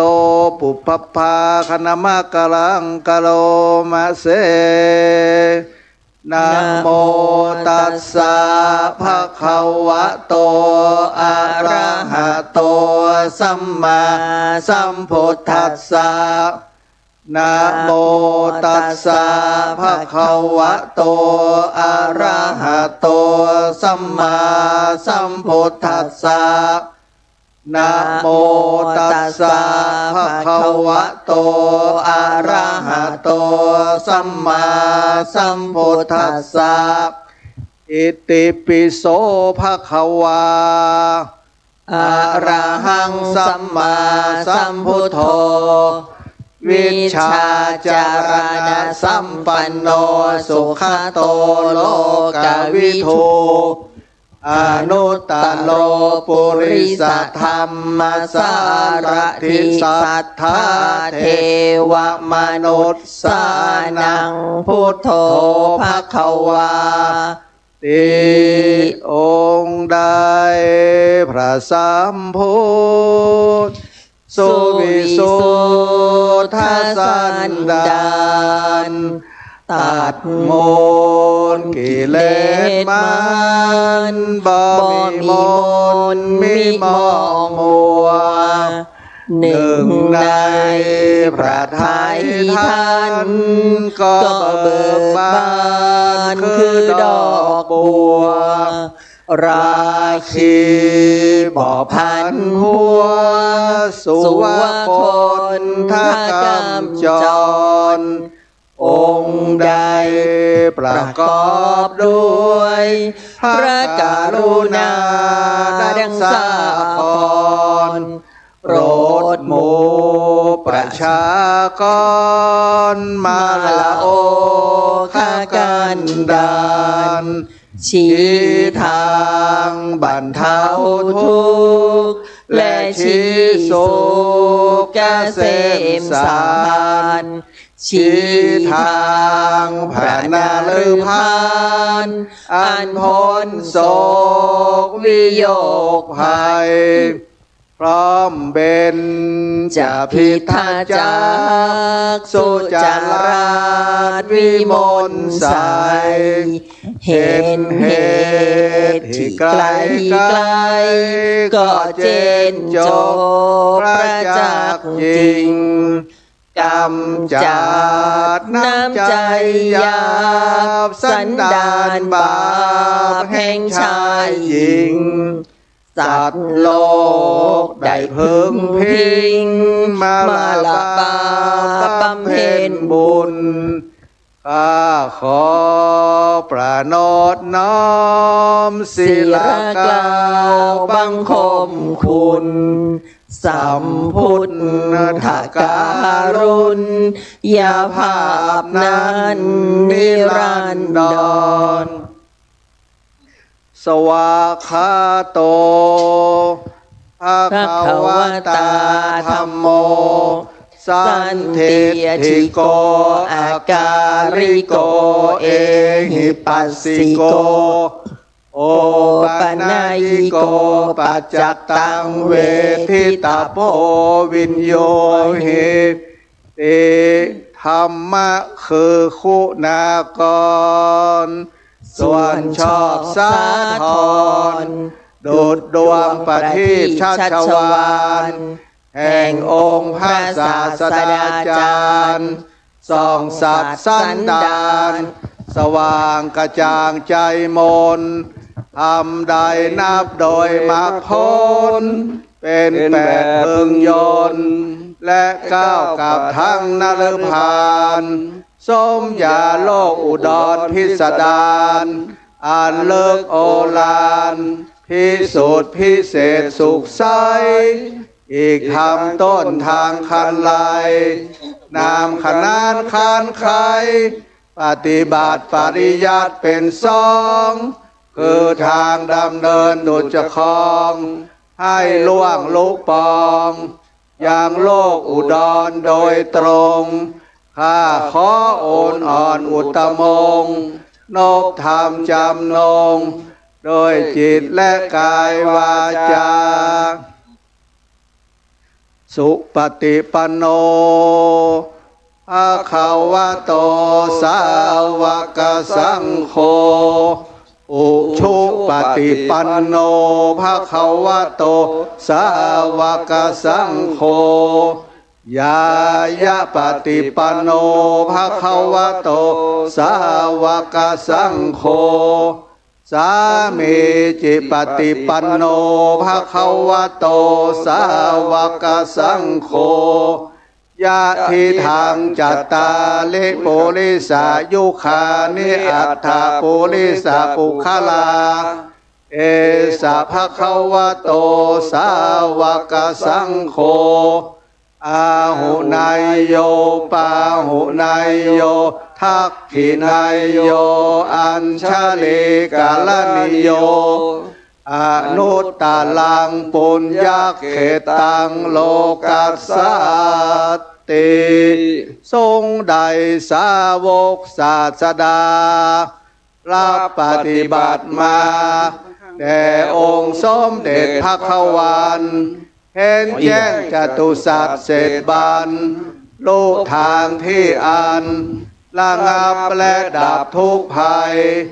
โดยเสด็จพระผู้ตรัสไตรปัญญาผ่องใสสะอาดและปราดมัวมองเอิ้นห่างทางข้าศึกปองบ่มีลำพองโดยกายและวาจาใจเป็นเนื้อนาบุญอันภัยสารแด่โลกายและเกิดพิบูลพูนพ้นสมยาเอารถทศพลมีคุณอนนท์อเนกจะนับเลือตราข้าขอนบหมู่พระสลาหกทรงคุณานุคุณประดุจจะลำพันโดยเดชบุญข้าอภิวานพระไตรลักษณ์อัน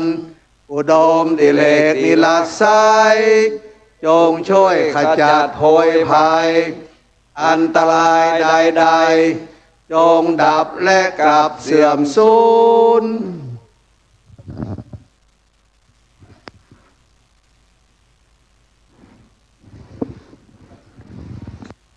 ประจักษ์อยู่ฟ้า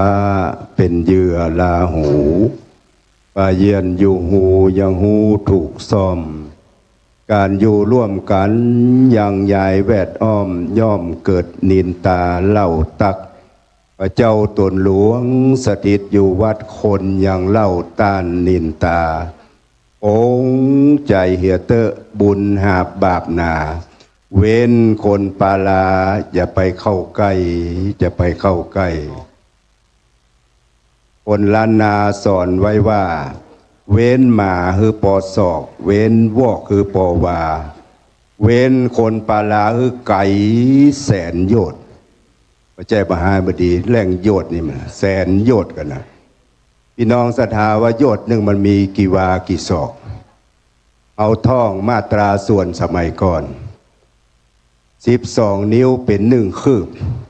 2 คืบเป็น1 ศอก4 ศอกเป็น1 วา20 วาเป็น1 เส้น400 เส้นเป็น1 โยชน์เอาซาวกับ400มาคูณกันนั่นนะโยชน์หนึ่งนะครับวาเมื่อก่อนมี2 เมตร 40 กว่านะวาประเดี๋ยวเหลือ2 เมตรนะครับไม้บรรทัด12 นิ้วมี30 เซน2 ไม้บรรทัดเนี่ยได้ศอกหนึ่งสมัยก่อนประเดี๋ยวนี้10เหลือ25 นิ้วนะครับ25 เซนนะครับ25 เซนเป็น2 เตื้อเป็น50 เซน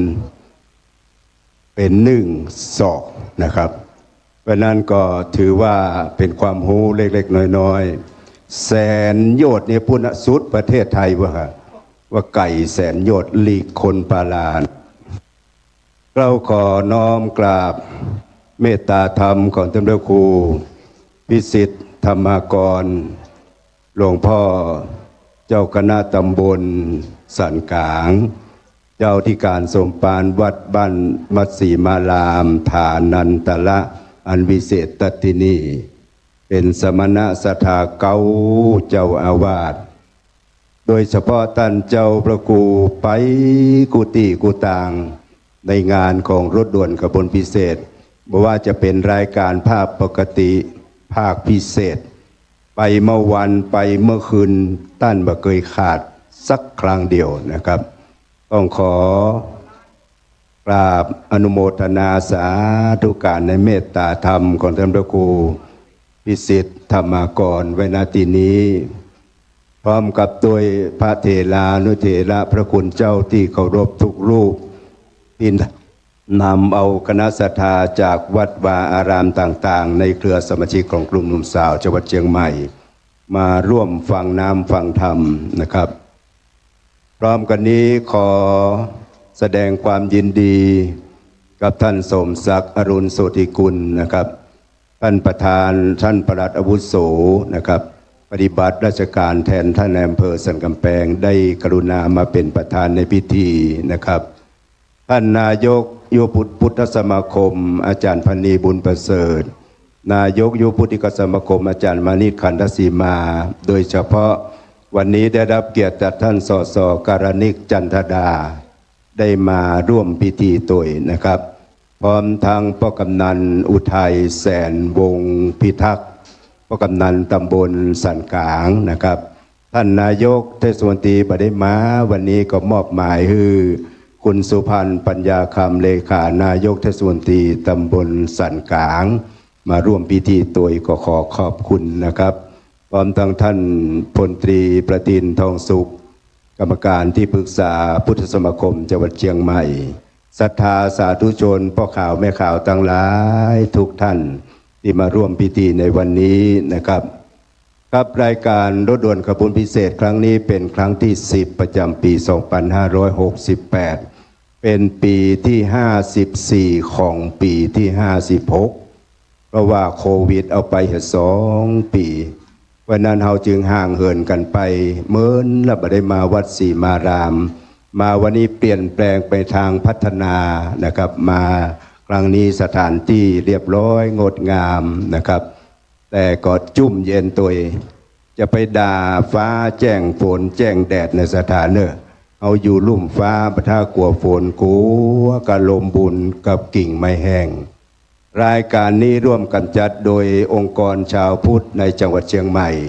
ทั้งฝ่ายพุทธจักรและฝ่ายอาณาจักรอันประกอบด้วยคณะสงฆ์สภานักธรรมพุทธสมาคมยุวพุทธิกสมาคมชมรม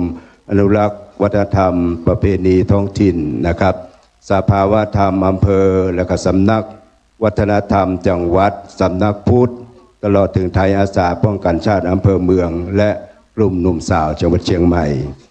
จัดดำเนินรายการโดยคณะกรรมการบริหารงานกลุ่มหนุ่มสาวจังหวัดเชียงใหม่โดยมีท่านอาจารย์มานิตขันธสีมาท่านนายกยุวพุทธิกสมาคมจังหวัดเชียงใหม่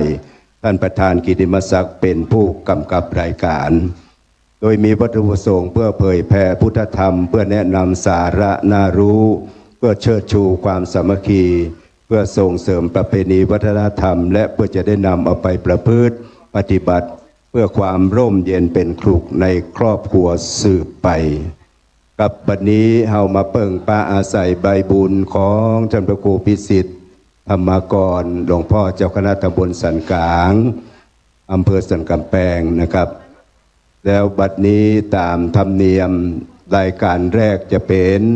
การกล่าวต้อนรับในนามของเจ้าภาพไปที่ไหนตู้เจ้าหลวงวัดนั้นจะได้เมตตามากล่าวต้อนรับพ่อแม่ศรัทธาบัดนี้กล่าวขอแทบไตรไวสาบารมีธรรมท่านพระครูพิสิทธิ์ธรรมากรหลวงพ่อเจ้าวาดเจ้าคณะตำบลสันกลางเมตตากล่าวต้อนรับศรัทธาสาธุชนท่านมีพิเศษตัวเนี่ยครับมันจะฮื้อรางวัลซ้อนรางวัลท่าฟังนะครับ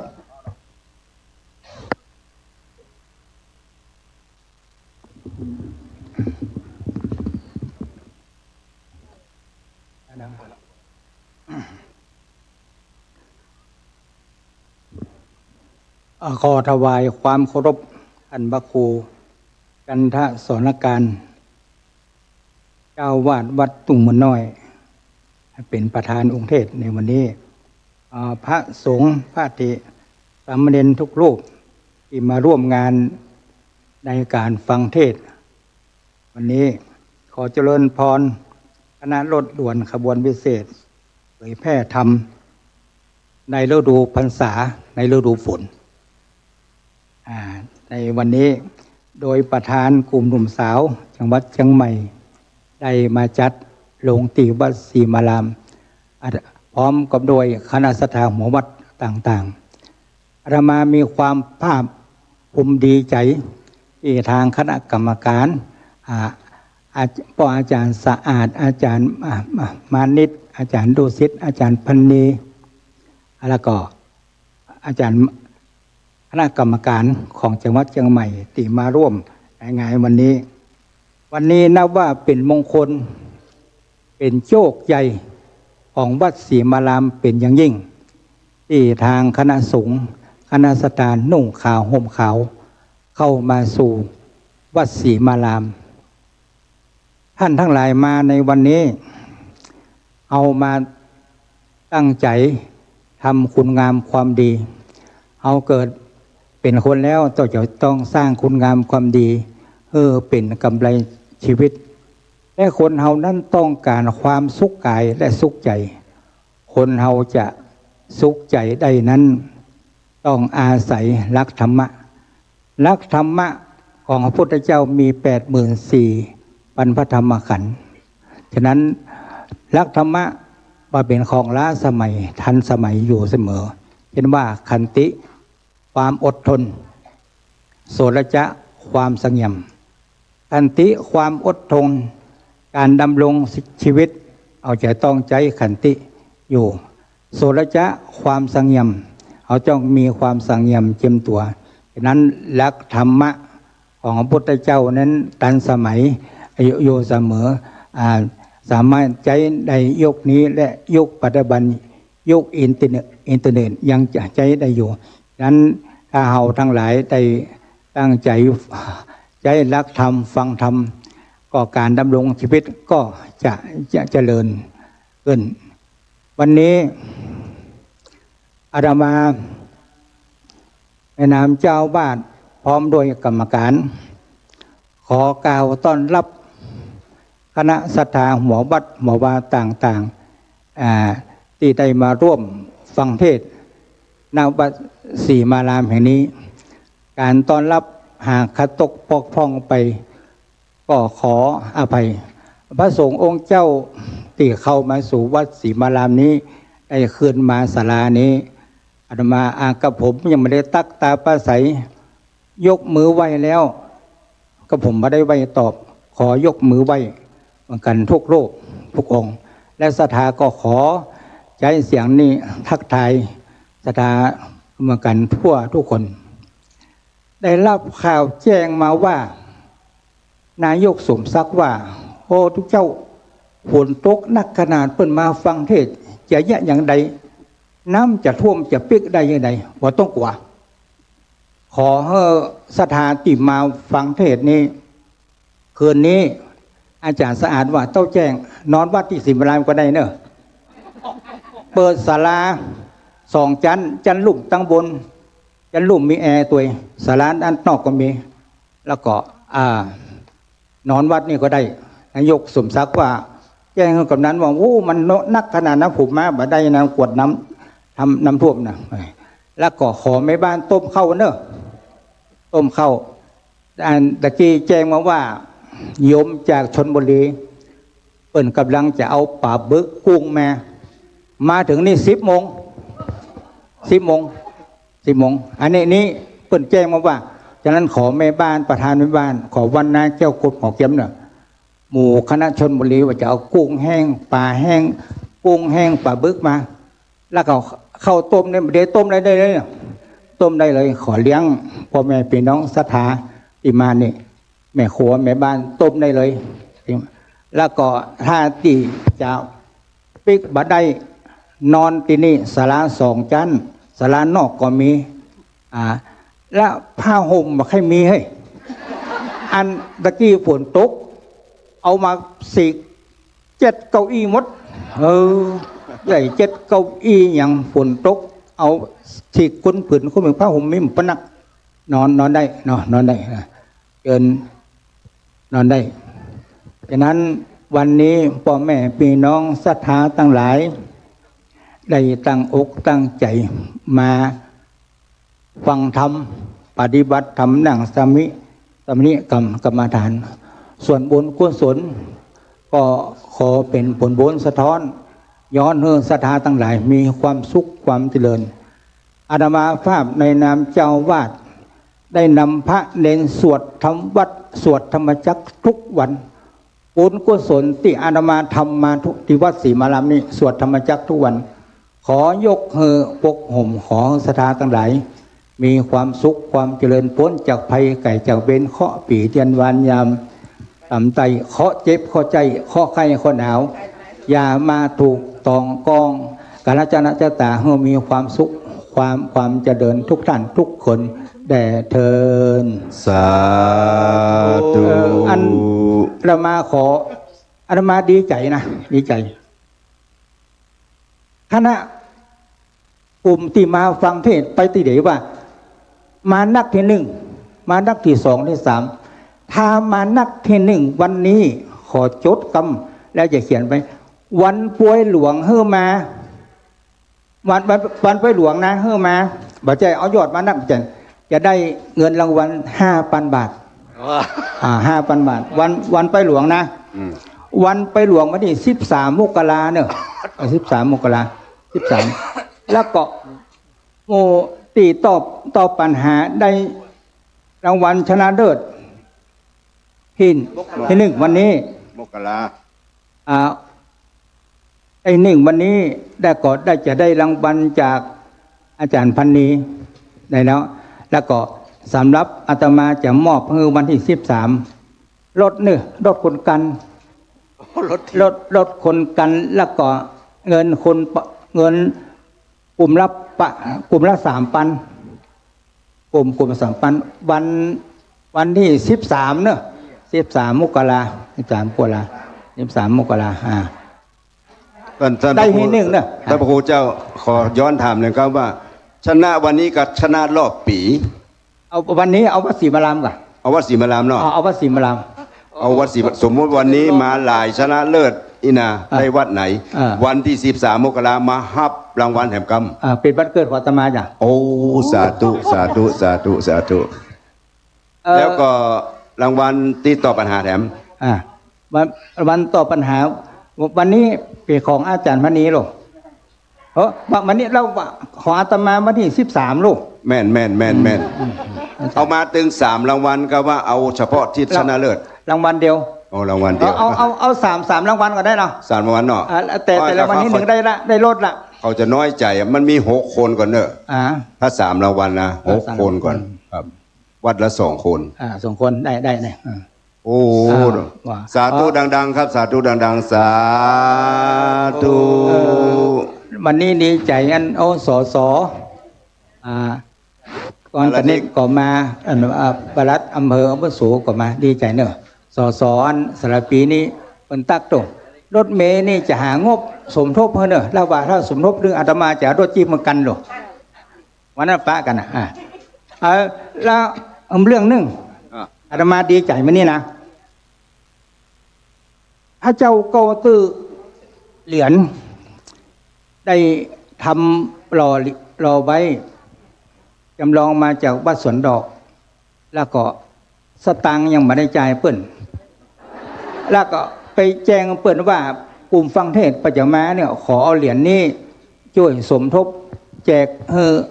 500 เหรียญแล้วหมายความว่าโทรไปเปิดหาเจ้าสตาเป็นเงิน70,000เปิ้นมาเอาสักบาทแล้วก็วันนี้ทำพิธีพุทธาภิเษกครูบาวุฒิสันกลางเหนือดังไปปลุกเสกจากต่างจังหวัดและครูบาจันติวัดม่วงม้าดังไปทั่วประเทศมาพุทธาภิเษกตะกี้พระเจ้าวาด วัดตุ่งมนน้อยเปิ้นอบรมวิปัสสนากรรมฐานนะมาปลุกเสกเหมาะมาในองค์เตศนี่นะจบจากวิปัสสนากรรมฐานวัดพระราชจอมทองอธิษฐานไปได้อธิษฐานจิตวัดตุ่งมนน้อยนะพระเจ้าเกาตื้อรับแล้วขอมีเงินหมื่นตื้อแสนตื้อแล้วก็มันสมกับว่าวัดตุ่งมนน้อยมาเตศนี่มันนี่นะดังนั้นกำเดียวขอนั่งนี่แล้วก็จะเอาแจกนะอันบาพาลูกไปไหนเตี้ยเราเตะกันนะแล้วก็อาจารย์พระครูจันทร์สอนการได้พุทธาภิเษกแล้วนะ3 รูปพุทธาภิเษกแล้วพระเจ้าเกาตื่นนั้นได้แจ้งสดาเอาละขอบคุณพ่อแม่พี่น้องศรัทธานักศีลนักบุญทุกท่านเอาละดำเนินการรายการได้ขอบคุณสาธุหลายอันหลายอย่างในเมตตาธรรมของท่านพระครูพิสิทธิ์ธรรมากรหลวงพ่อเจ้าวาด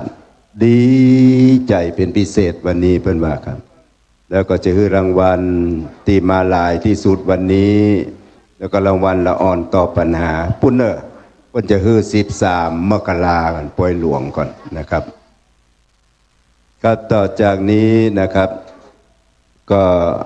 ท่านสาธุชนได้สดับรับฟังคำกล่าวต้อนรับจากหลวงพ่อพิสิทธิ์ธรรมากรไปแล้วนะครับก็ผมขอตักตาเห็นน้อยหนึ่งอันแม่เลี้ยงวิมลสิงแก้วนะครับแม่เลี้ยงวิมลสิงแก้วและแม่เลี้ยงไพรัตน์จิ๋วปัญญาทั้ง2 ท่านนะครับซึ่งก็เป็นโยมอุปถัมภ์ของวัดศรีมารามนะครับพญาอย่างก็กะละแมพญากะละแมสุดยอดนะครับแล้วก็จากนี้เราจะได้รับฟังคำกล่าวต้อนรับจากท่านประธานฝ่ายคฤหัสถ์วันนี้ดีใจนะครับที่ท่านสมศักดิ์อรุณโสติกุลท่านปลัดอาวุโสปฏิบัติราชการแทนท่านอำเภอสันกำแพงได้มาเป็นประธานในพิธีณโอกาสนี้กับผมขอเรียนเชิญท่านได้กล่าวพบปะประชาชนและกล่าวต้อนรับในนามของคณะศรัทธาสันกำแพงถึงโมดนะครับเชิญขึ้นโพเดียมบนบุญเลยครับเบิ่งเจนลำปรบมือต้อนรับท่านประธานในพิธีครับเชิญครับก็ขออนุญาตนะครับกราบนมัสการพระคุณเจ้าครับพระคุณเจ้าทุกรูปนะครับท่านสมาชิกสภาผู้แทนราษฎรจังหวัดเชียงใหม่นะครับท่านสสครีมนะครับพ่อกำนันนะครับรวมถึงท่านผู้ทรงคุณวุฒิหลายๆท่านนะครับแล้วก็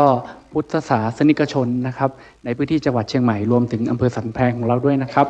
สมศักดิ์อรุณโสติกุลปลัดอาวุโสอำเภอสันแพงครับก็ก่อนอื่นเลยนะครับก็ยินดีต้อนรับทุกท่านนะครับที่ได้เข้ามาเยี่ยมเยียนในพื้นที่อำเภอสันแพงนะครับกิจกรรมดีๆอย่างนี้เนี่ยจริงๆแล้วผมเคยไปร่วมครั้งหนึ่งที่วัดป่าเหวนะครับวัดป่าเหวถ้าจำไม่ผิดน่าจะเป็นกิจกรรมเดียวกันนะครับตอนนั้นก็ดึกพอสมควรเลย ประมาณสัก 4-5 ทุ่มนะครับก็ถือว่าเป็นอีกหนึ่งกิจกรรมที่ดีนะครับวันนี้นะครับการทำนุบำรุงพุทธศาสนานะครับแล้วก็ถือว่ามีกิจกรรมที่จะให้น้องๆเยาวชนของเราเนี่ยได้มาร่วมในส่วนของการออกปัญหานะครับปัญหาธรรมแล้วก็พวกเราเนี่ยจะได้รับฟังการบรรยายธรรมะนะครับจากทางพระเทศในวันนี้นะครับก็ในนามของอำเภอสันแพงนะครับก็ขอต้อนรับทุกท่านนะครับขอบพระคุณครับครับขอกราบขอบพระคุณท่านสมศักดิ์อรุณโสติกุลนะครับท่านปอาวุโสท่านประธานในพิธีต่อจากนี้จะเข้าสู่รายการตอบปัญหาธรรมะรอบคัดเลือกนะครับศีลหน้าก็จะเป็นการรอบชิงแล้วนะครับอันนี้ก็ขอเชิญพบกับท่านผู้ดำเนินรายการคุณถนอมศักดิ์พรหมวังและอาจารย์มณิษฐ์คันธสีมาเชิญครับ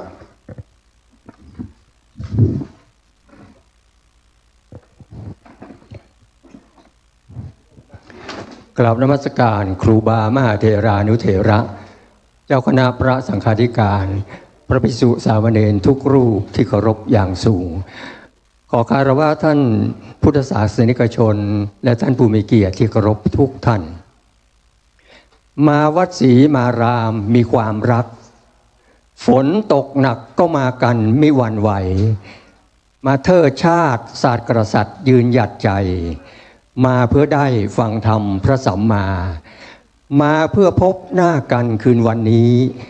มาเพื่อมีแข่งขันตอบปัญหากลุ่มหนุ่มสาวเชียงใหม่ใจศรัทธาน้ำท่วมมาก็พักหนี้ศรีมารามขอนำทุกท่านเข้าสู่บรรยากาศของการแข่งขันตอบปัญหาธรรมะครั้งที่6แล้วก็มี6ทีมด้วยกันนะครับ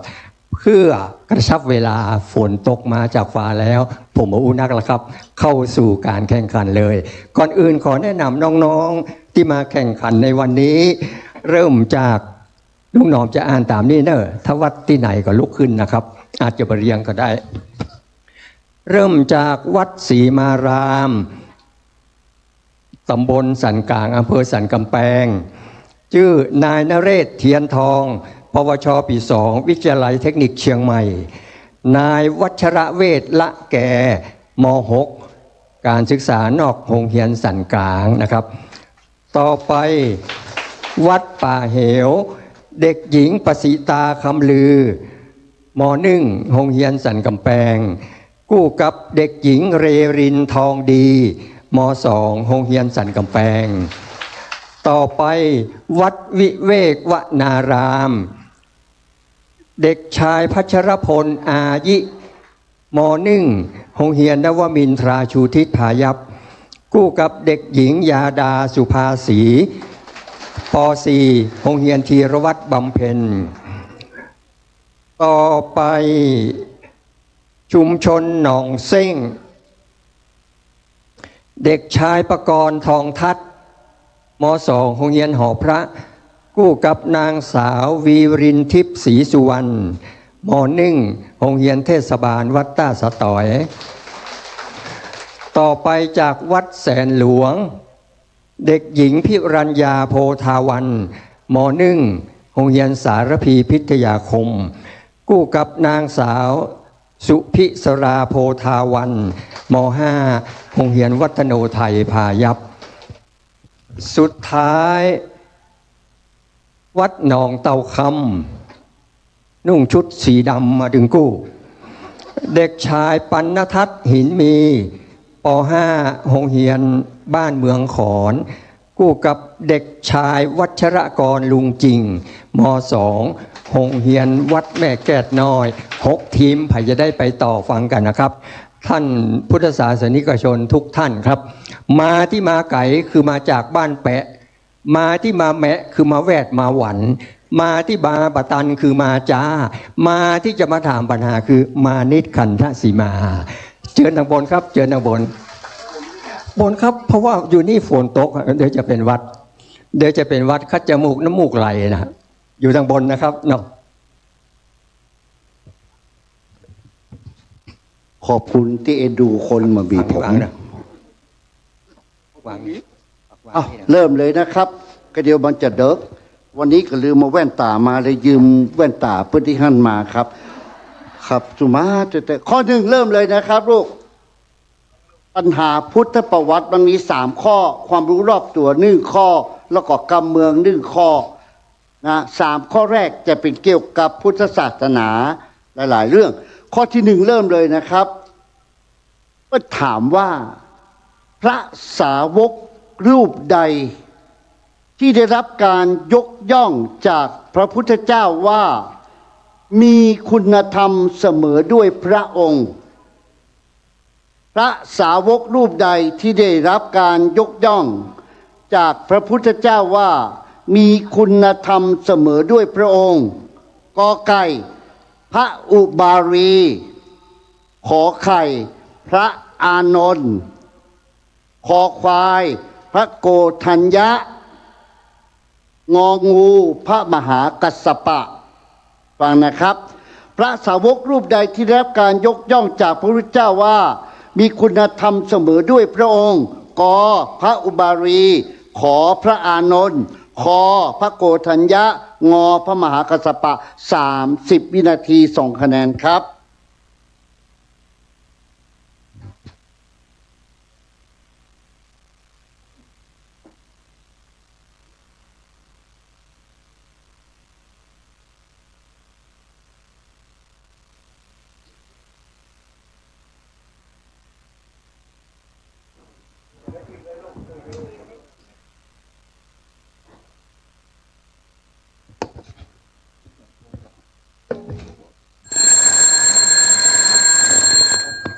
หมดเวลานะครับ พร้อมยังจะเฉลย เก็บเรียบร้อยนะครับคำเฉลยครับพระสาวกรูปใดที่ได้รับการยกย่องจากพระพุทธเจ้าว่ามีคุณธรรมเสมอด้วยพระองค์คำเฉลยคือข้ององูพระมหากัสสปะครับ งองูนะครับ ชุมชนหนองเส้งกอไก่ ไก่ความจริง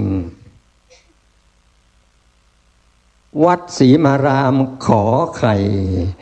ไก่ความจริง วัดหนองเต่าคำขอไข่ ไก่ความจริง วัดป่าเหียวคอควาย ไก่ความจริง วัดแสนหลวงขอไข่ ไก่ความจริง วัดวิเวกวนารามงองูใช่อันบังแนะนำตัวแห่งกรรมว่าครับตะกี้โคนตังหลังเพื่อบะหันมีผู้ตอบปัญหาอยู่คนตัวมันน้อยบะหันอยู่ว่าก็ใส่แว่นตาหันนะครับก็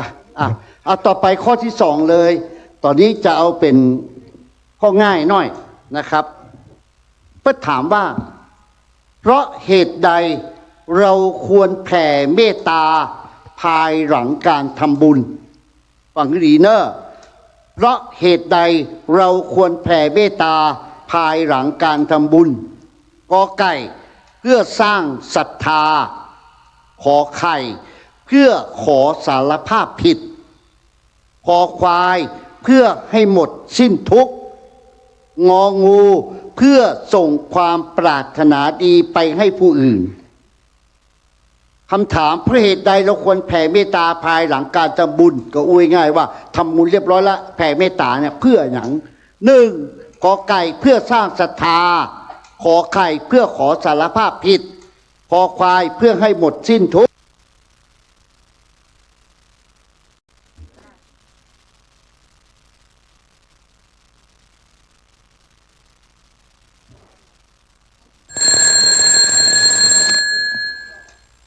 หมดเวลาครับเฉลยเพราะเหตุใดเราควรแผ่เมตตาภายหลังการทำบุญคำเฉลยก็คือข้ององูเพื่อส่งความปรารถนาดี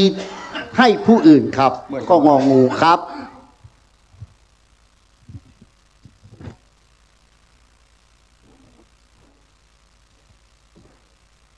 ทุกวัด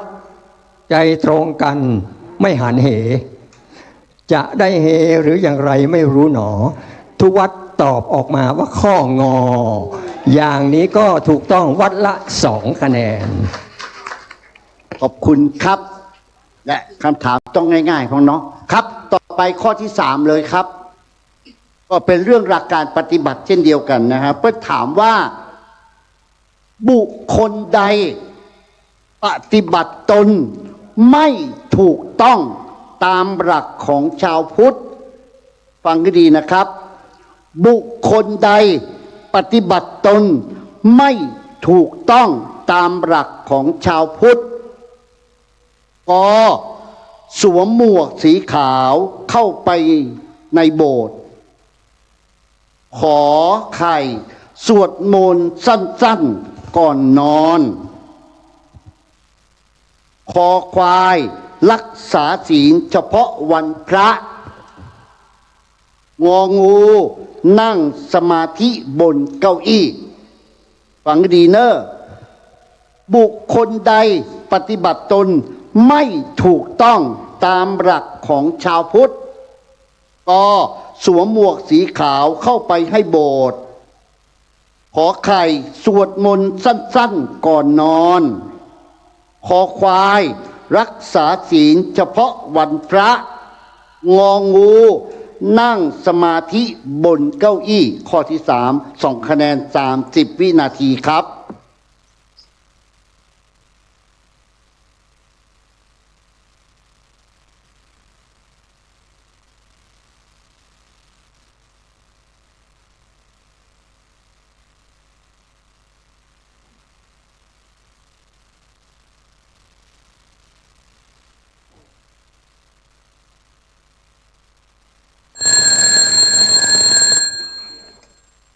หมดเวลา ครับการแข่งขันในวันนี้ เหมือนกับว่าเป็นการแข่งขันคัด ทีมสุดท้ายเพื่อจะไปชิงชนะเลิศในวันวัดแสนหลวงนะครับเมื่อเวรุวันสมาธิครับ วัดเวรุวันเนาะวันที่30 กันยายน 2568 ไปแวะที่วัดเวรุวันครับอ๋อครับผมครับคำเฉลยครับ บุคคลใดปฏิบัติตนไม่ถูกต้องตามหลักของชาวพุทธท่านว่าข้อไหนอ๋อก็ใกล้สวมหมวกสีขาวเข้าไปให้โบสถ์อย่างอันนี้ก็ใส่บวกไปมันก็มาเป็นอย่างรู้สวดมนต์สั้นๆก็มาหันเป็นอย่างรู้เพิ่นบอกว่าคำเฉลยคือรักษาศีลเฉพาะวันพระปฏิบัติมาถูกต้องมีแค่วันพระวันเดียวไม่ใช่ต้องทุกวันครับคำเฉลยข้อคอควายครับ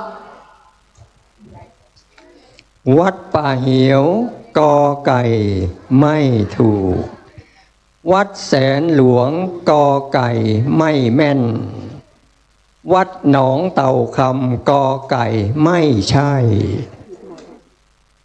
ชุมชนหนองเส้งคอควายวัดศรีมารามกบน้อยหน้าครับคอควายวัดวิเวกวนารามไม่วิเวกเปล่าเปลี่ยวเดียวดายคอควายเรียบร้อยนะครับ ต่อไปเป็นข้อความรู้รอบตัวนะครับ น้องๆครับแต่เจ้ามีประกาศของจังหวัดเชียงใหม่โดยท่านผู้ว่าราชการจังหวัดเชียงใหม่ บอกว่าคือเขตอำเภอเมืองเนี่ยนะโดยเฉพาะเชิงดอยสุเทพระมัดระวังฝนจะตกหนักน้ำจะท่วมก็เป็นที่สนใจของชาวเชียงใหม่ประกาศนั้นเป็นประกาศของท่านผู้ว่าการจังหวัดเชียงใหม่คำถามก็อยากจะถามว่าผู้ว่าราชการจังหวัดเชียงใหม่คนปัจจุบันนั้นชื่อว่าและนามสกุลอย่างจับชื่อและนามสกุลครับ30 วินาทีส่งคะแนน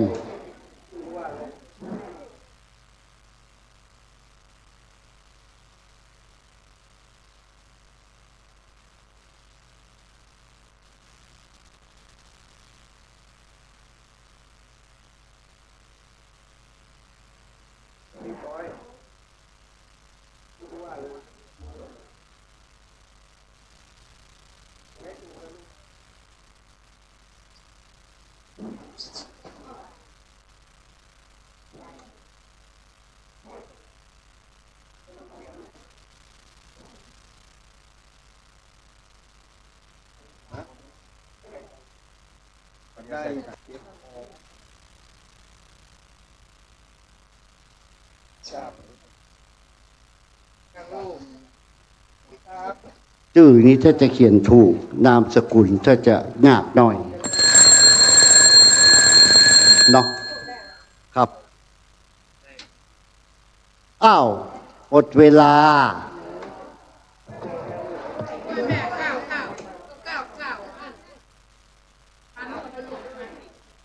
คำเฉลยครับท่านผู้ว่าราชการจังหวัดเชียงใหม่คนปัจจุบันชื่อ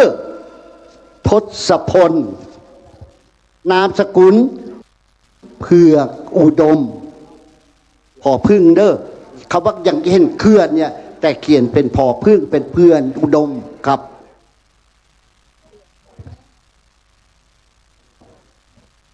วัดแสนหลวงไม่ตอบชุมชนหนองเส้งมองคำตอบไม่เห็นวัดศรีมารามส่งกระดาษเป่าวัดหนองเต่าคำไม่มีตัวอักษรสักตัววัดป่าเหียวผู้ว่าราชการจังหวัดเชียงใหม่ท่องจำได้อย่างคลื่นใจชื่อ ทศพลเผื่อนอุดม วัดวิเวกวนารามไม่หงอยเหงาเปล่าเปลี่ยว ชื่อนายทศพลเผื่อนอุดม ผลการแข่งขันยังครับข้อค่ะ ลืมไปยังครับ ข้อนี้กำเมืองเด้อลูกง่าย ข้อนี้ง่ายในชีวิตประจำวันของเราเปิ้นฝากถามมา แล้วแม่อุ้ยถามว่าอีน้อยเมื่อกี้เข้างายแล้วยัง แต่วันนี้อุ้ยใจหลานไปอีน้อย ไปซื้อปลาลิมเพื่อแม่กำอีน้อยไปซื้อปลาลิมเพื่อแม่กำอยากรู้ว่าเขาว่าปลาลิมภาษาภาคกลางเปิ้นฮ้องว่าป่าอะไรอย่างครับ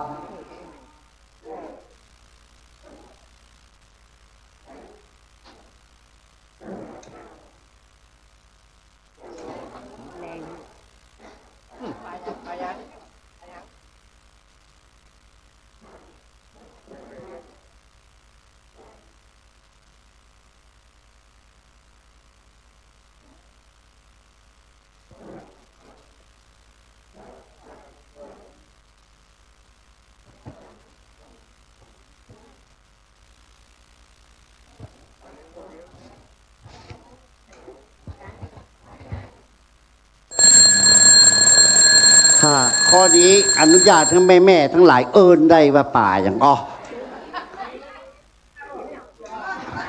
ปลาลิมก็คือปลาช่อนภาษากลางฮ้องว่าปลาช่อนนะครับอ้าวเจอเลยครับคุณถนอมศักดิ์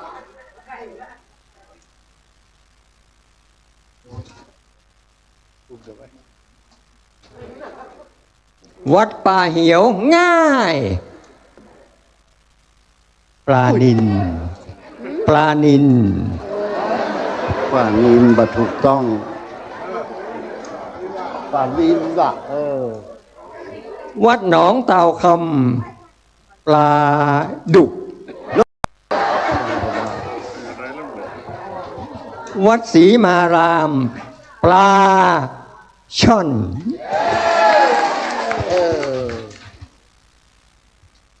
วันนี้ฝนตกแล้วชุมชนหนองเส้งก็เลยตอบว่าปลาไหล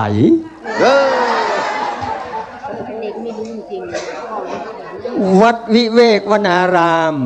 ปลามักไงเนาะปลาดุกวัดแสนหลวงปลาช่อน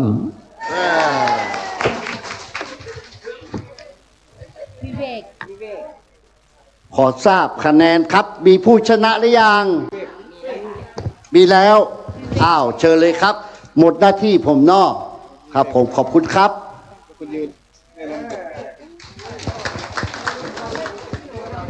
ขอบคุณอาจารย์มณิษฐ์นะครับวัดที่เป็นแชมป์ในวันนี้ได้แก่วัดวิเวกวนาราม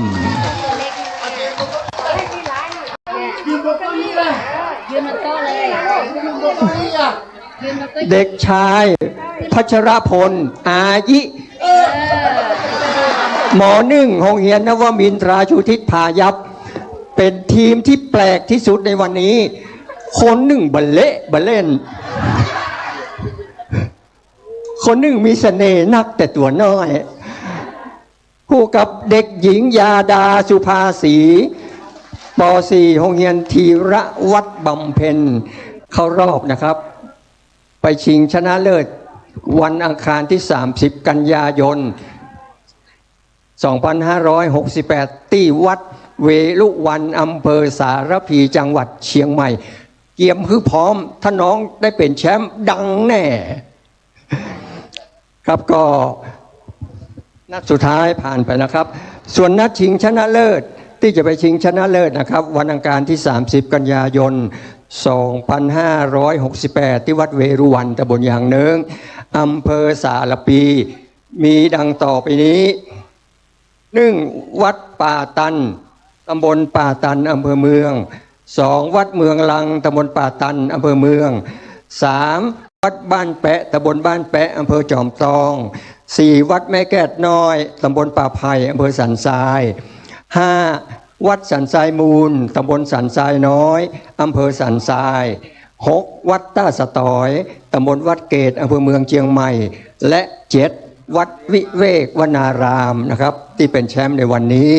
สำหรับวันนี้ถึงทีต้องจากได้เวลาพลากจากกันอีกที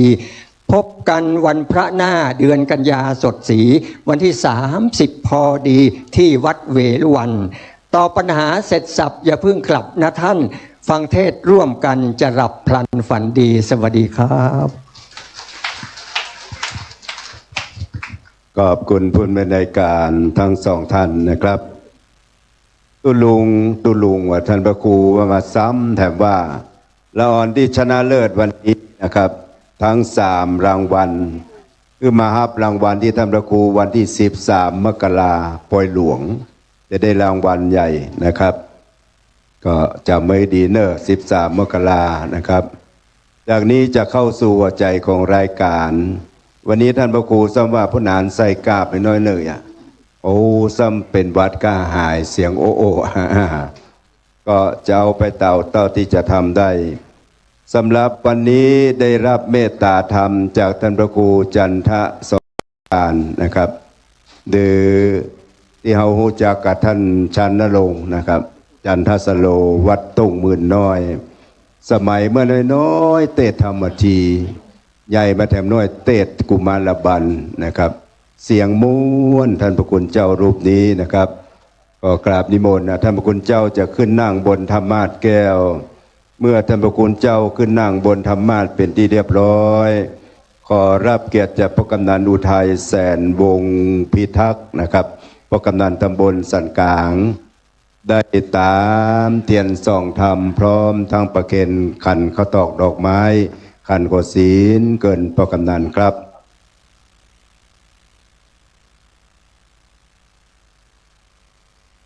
อาจารย์ดุสิตอาราธนาศีลเนี่ยผมจะอาราธนาธรรมเอาน้อยเดียวนะครับเสียงก็บักคงตีเตือนนะครับเพราะว่าเป็นวัดเป็นไอมาได้2 สัปดาห์นะครับแล้วก็ไม่ได้ย้างตัวเองนะครับ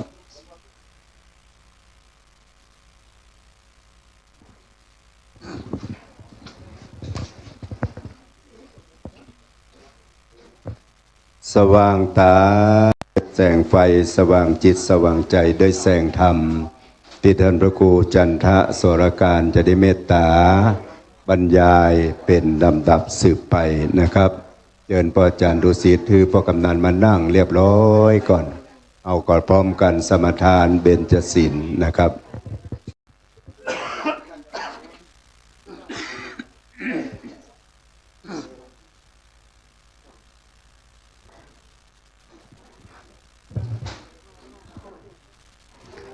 เชิญทุกท่านทุกคนกล่าวคำอาราธนาศีลและสมาทานศีลพร้อมกันนะครับมะยังพันเตวิสุงลักขณทายาติสารเนนะสหปัญจศีลานิยาจามาตุติยัมปิมะยังพันเตวิสุงลักขณทายาติสารเนนะสหปัญจศีลานิยาจามาตติยัมปิมะยังพันเตวิสุงลักขณทายาติสารเนนะสหปัญจศีลานิยาจามานะโมตัสสะภะคะวะโตอะระหะโตสัมมาสัมพุทธัสสะนะโมตัสสะภะคะวะโตอะระหะโตสัมมาสัมพุทธัสสะนะโมตัสสะภะคะวะโตอะระหะโตสัมมาสัมพุทธัสสะนะโมตัสสะภะคะวะโตอะระหะโตสัมมาสัมพุทธัสสะนะโมตัสสะภะคะวะโตอะระหะโตสัมมาสัมพุทธัสสะนะโมตัสสะภะคะวะโตอะระหะโตสัมมาสัมพุทธัสสะ พุทธังสรณังกัจฉามิ พุทธังสรณังกัจฉามิ ธัมมังสรณังกัจฉามิ ธัมมังสรณังกัจฉามิ สังฆังสรณังกัจฉามิ สังฆังสรณังกัจฉามิ ตุติยัมปิพุทธังสรณังกัจฉามิ ตุติยัมปิพุทธังสรณังกัจฉามิ ตุติยัมปิธัมมังสรณังกัจฉามิ ตุติยัมปิธัมมังสรณังกัจฉามิ ตุติยัมปิสังฆังสรณังกัจฉามิ ตุติยัมปิสังฆังสรณังกัจฉามิ ตติยัมปิพุทธังสรณังกัจฉามิ ตติยัมปิพุทธังสรณังกัจฉามิ ตติยัมปิธัมมังสรณังกัจฉามิ ตติยัมปิธัมมังสรณังกัจฉามิ ตติยัมปิสังฆังสรณังกัจฉามิ ตติยัมปิสังฆังสรณังกัจฉามิ ติสรณะกมนังนิธิตัง อามะพันเต ปา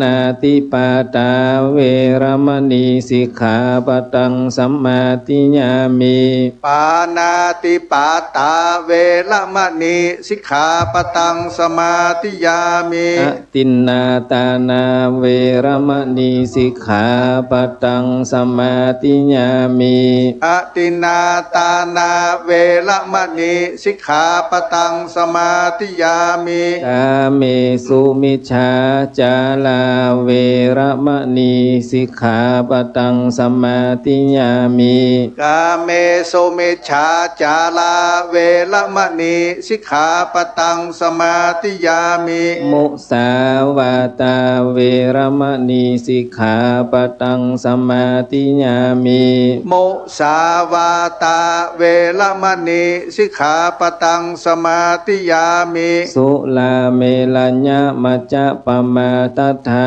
นาเวรมณีสิกขาปตังสัมมาทิยามิ สุลาเมลยะมัจจปมาตัฏฐานาเวรมณีสิกขาปตังสมาธิยามิ อิมานิปัญจสิกขาปตานิสีเลนะสุขติญญันติสีเลนะโภคสัมปตาสีเลนะนิพุติญญันติตัสสมาสีลังวิโสทะเย สาธุสาธุสาธุ สัทธานว่าประสวาสดาเลยตนยศโยดรู้แจ้งโสดใหญ่ยธรรมบุพกรรมมีมากปฐมวิภาคโลกาอภิธรรมาเจตสิ่งสุตันตายิ่งดวงดีขอนิมนต์ลูกศิษย์พระมุนีตนสักสวาสเนตรนางเหนือธรรมาอาจแก้วเมตตาเปสนาธรรมธรรมังธรรมมุนตมังปัญจังอาราธนังกะโลมา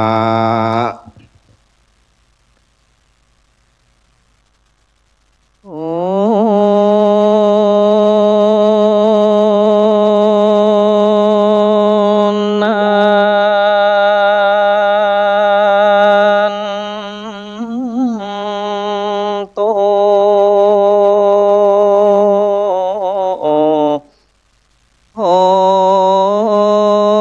นโต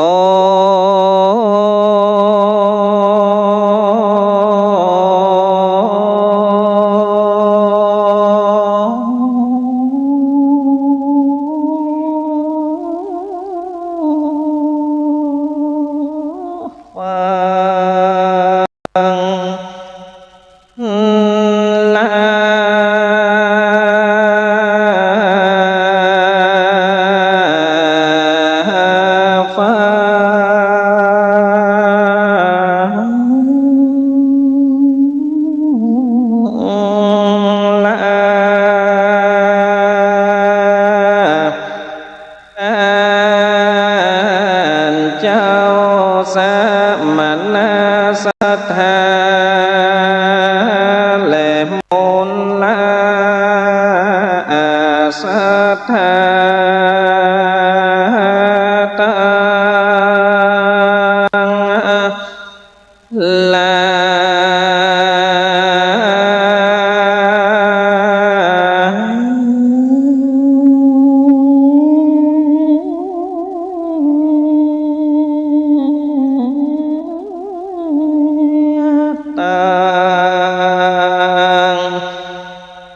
เด็กหายิ่งใจถ้าลามแล้วแถวเท้า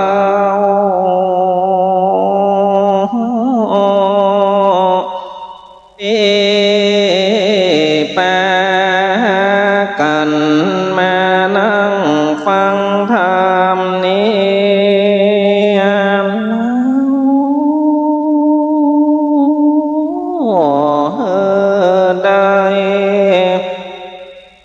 สมใจเจ้าโกค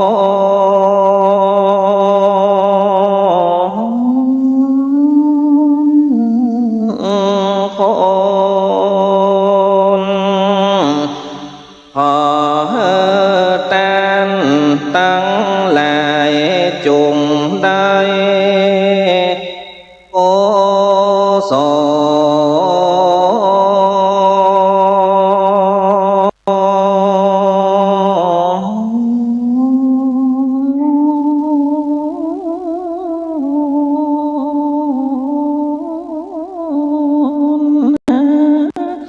เหมือนกันโกคนใหญ่น้อยบัดนี้ตามแม่มอน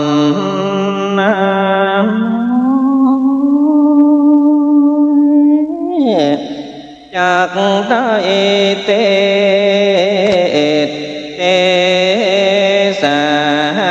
นา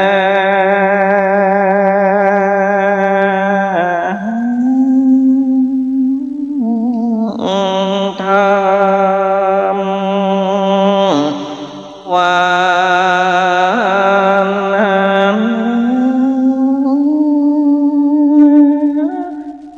และ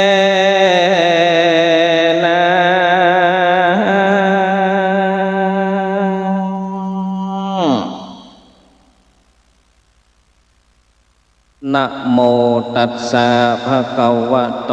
อะระหะโตสัมมาสัมพุทธัสสะนะโมตัสสะ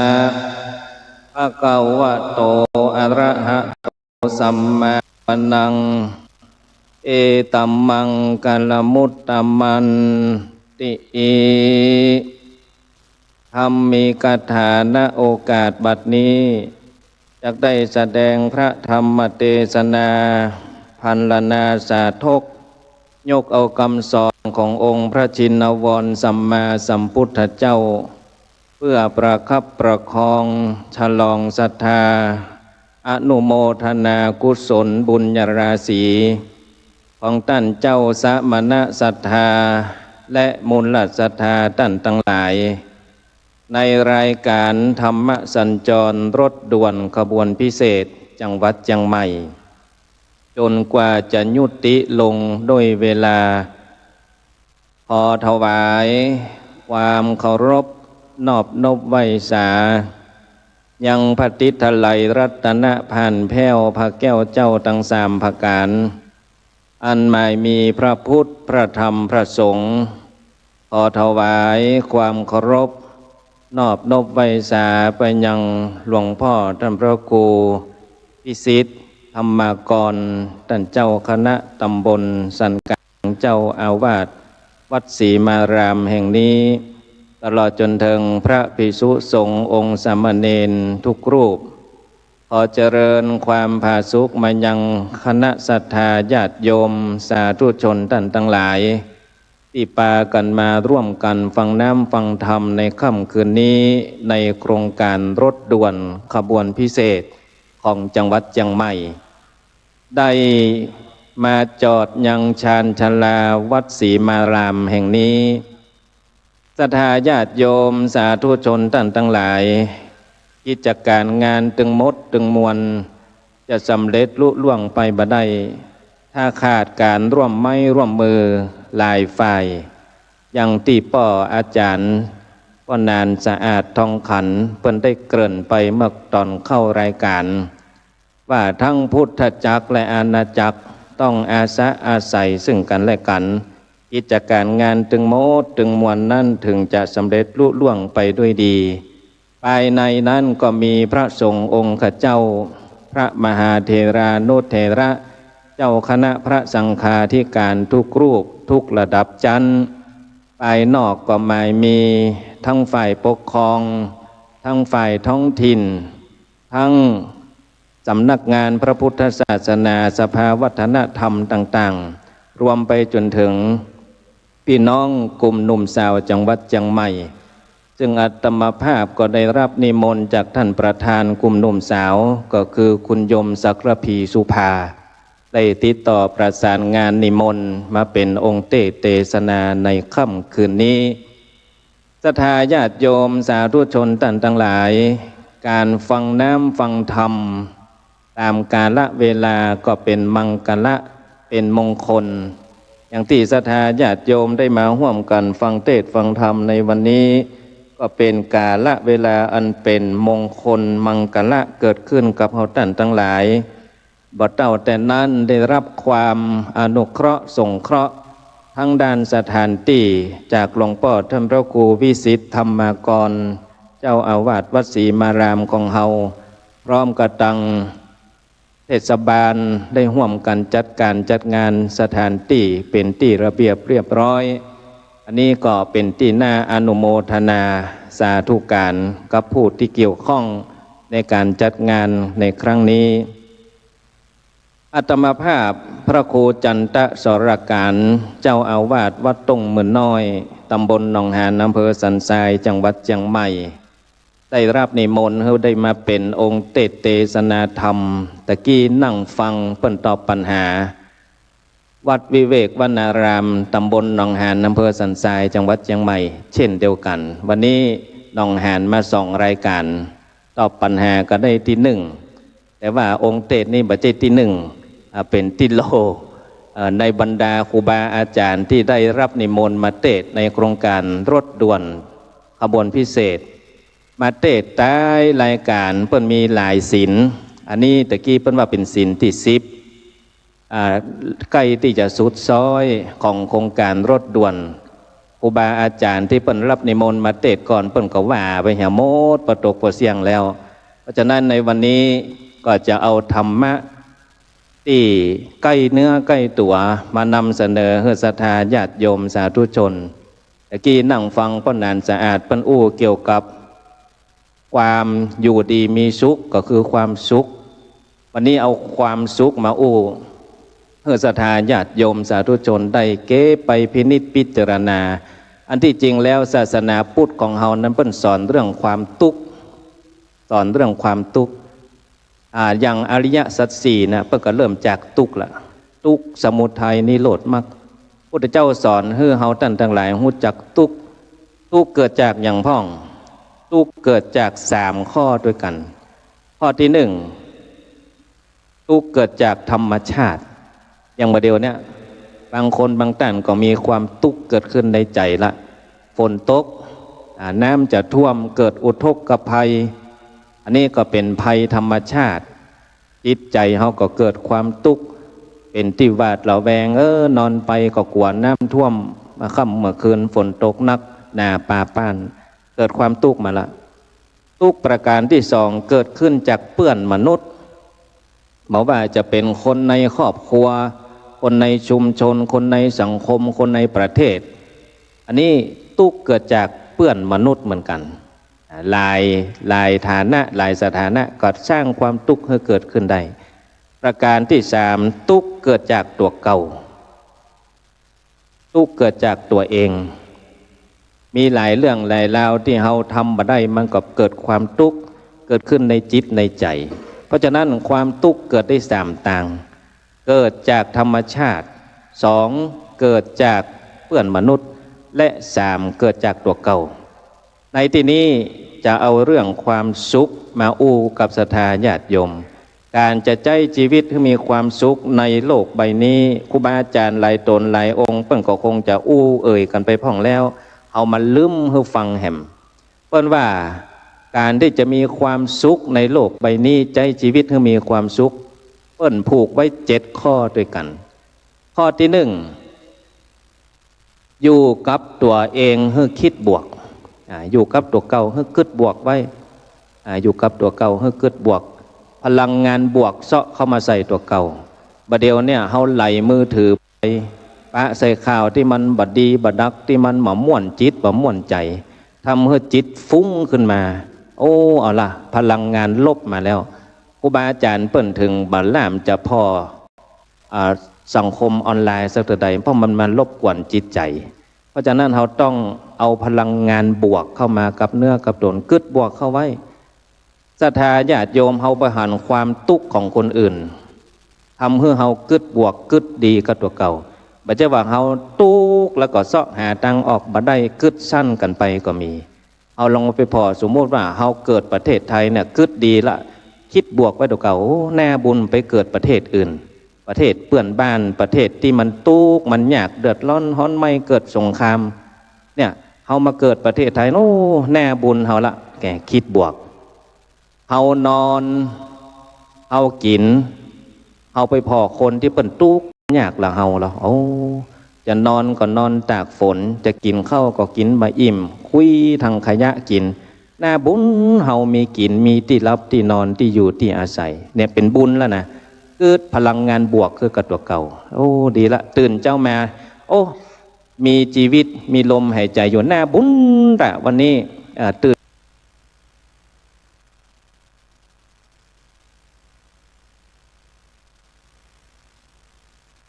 เจ้ามายังได้มีลมหายใจได้ใจชีวิตอยู่เนี่ยกึดบวกไปกับตัวเก่าบางคนบางท่านรับลวดไปเนี้ยมันก็ไม่ได้ใจชีวิตในวันต่อมาเฮาหน้าบุญเกิดมาแล้วตื่นขึ้นมาแล้วโอ้มีชีวิตอยู่ได้หายใจอยู่ได้ใจชีวิตอยู่อันเนี้ยคิดบวกกับตัวเก่าประการที่1ก็คืออยู่กับตัวเองให้คิดบวก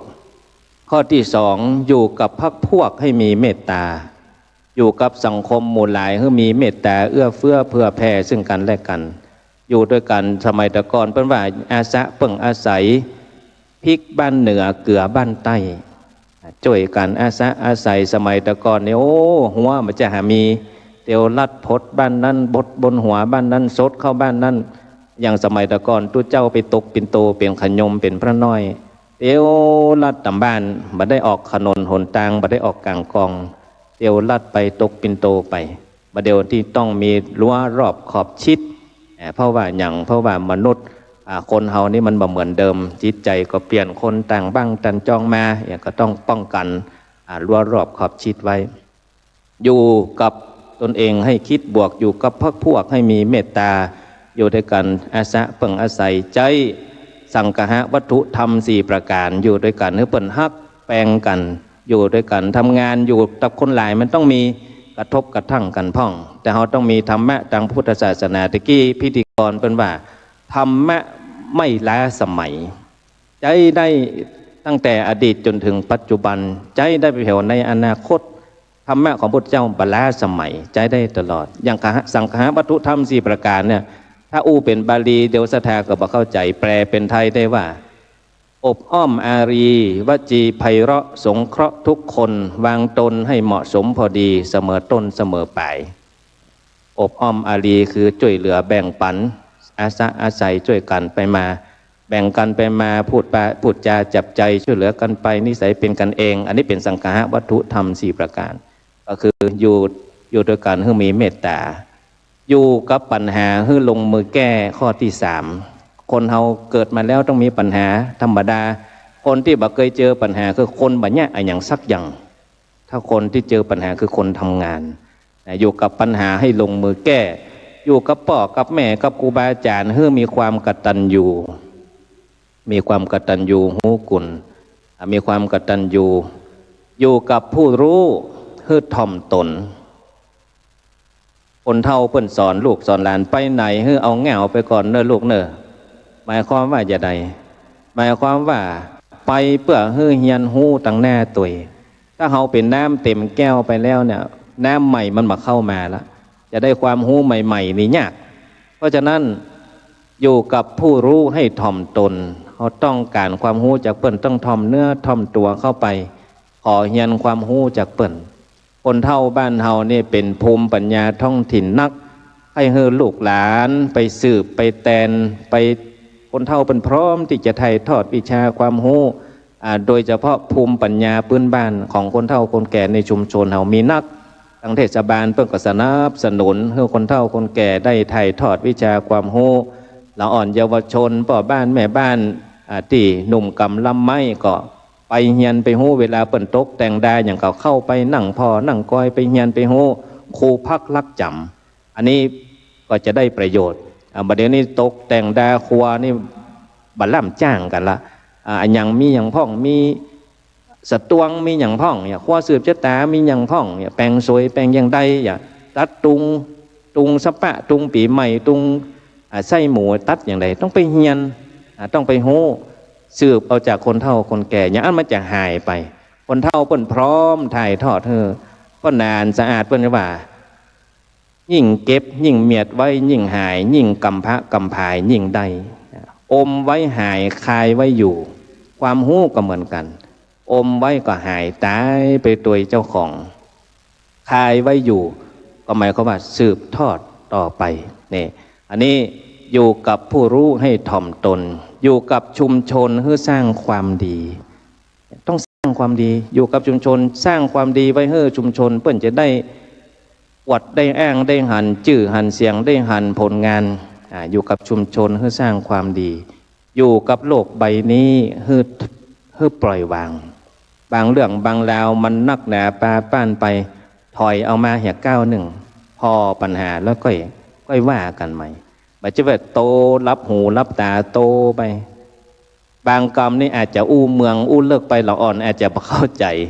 เพราะว่าตะกี้ปลาลิมก็ยังบ่ฮู้จักเป็นปลาช่อนปลาดุกยังก็มีเพราะฉะนั้นมันบางกำเมืองบางกำมันเลิกมันล่ามได้อู้ประเดียวคนสมัยใหม่พ่อแม่สมัยใหม่ก็มันล่ามที่จะอู้กำเมืองเลิกเฮือละอ่อนไปโรงเรียนก็อู้ภาคกลางไปภาษากลางก็เลยบ่ฮู้จักกำเมืองเพราะฉะนั้นอาการเตสนาวันนี้อาจจะสลดสลันอู้กำเมืองเลิกมันเดึกลำไปก็ถ้าคืดได้ก็จะอธิบายให้ฟัง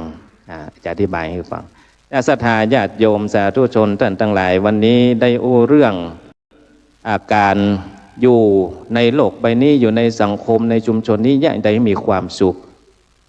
ถ้าญาติได้ก็ได้ชีวิตยังมีความสุข7ข้อที่ว่าไปนะใครจำได้พ่องข้อที่1อยู่กับตนเองให้คิดบวก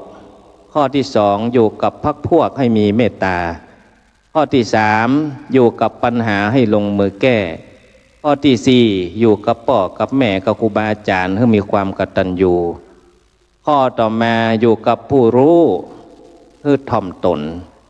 ข้อต่อมาอยู่กับชุมชนให้สร้างความดีข้อสุดท้ายอยู่กับโลกใบนี้ให้ปล่อยวางบางครั้งเฮา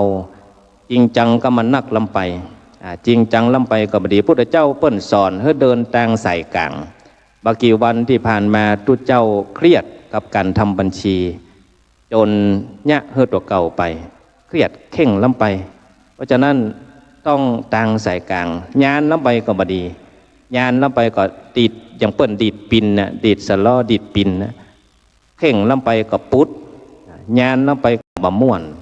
ต้องปานกลางมัชฌิมปฏิปทาเพราะฉะนั้น7ข้อฝากไว้กับศรัทธาญาติโยมสาธุชนท่านทั้งหลายว่าอยู่โดยกันเนี่ยมีธรรมะของพระพุทธเจ้ากำกับกำกาไว้ตะกี้เปิ้นบอกว่าการมาฟังธรรมเนี่ยเหมือนกับมีเกาะกำบังให้จิตให้ใจมีปริศนาธรรมอาจจะมีการตายไปเมินละไปนักละเปิ้นว่าบ้านมามีฝาจ้างมามีงานนามามีเมืองมามีเจ้า4ข้อเป็นปริศนาธรรมข้อที่1บ้านมามีฝาเปรียบเหมือนกับคนนั้นมามีธรรมะ มาหล่อเลี้ยงจิตใจมาเป็นเกาะกำบังกิเลสตัณหาสิ่งยั่วยุต่างๆเข้ามาหาจิตหาใจได้ง่ายบ้านมันมีฝาอย่างเขาอยู่เต้นเนี่ยมันมีฝาเกิ้งลมพัดก็เย็นฝนซะก็เปียกแดดส่องก็ฮ้อนถ้ามี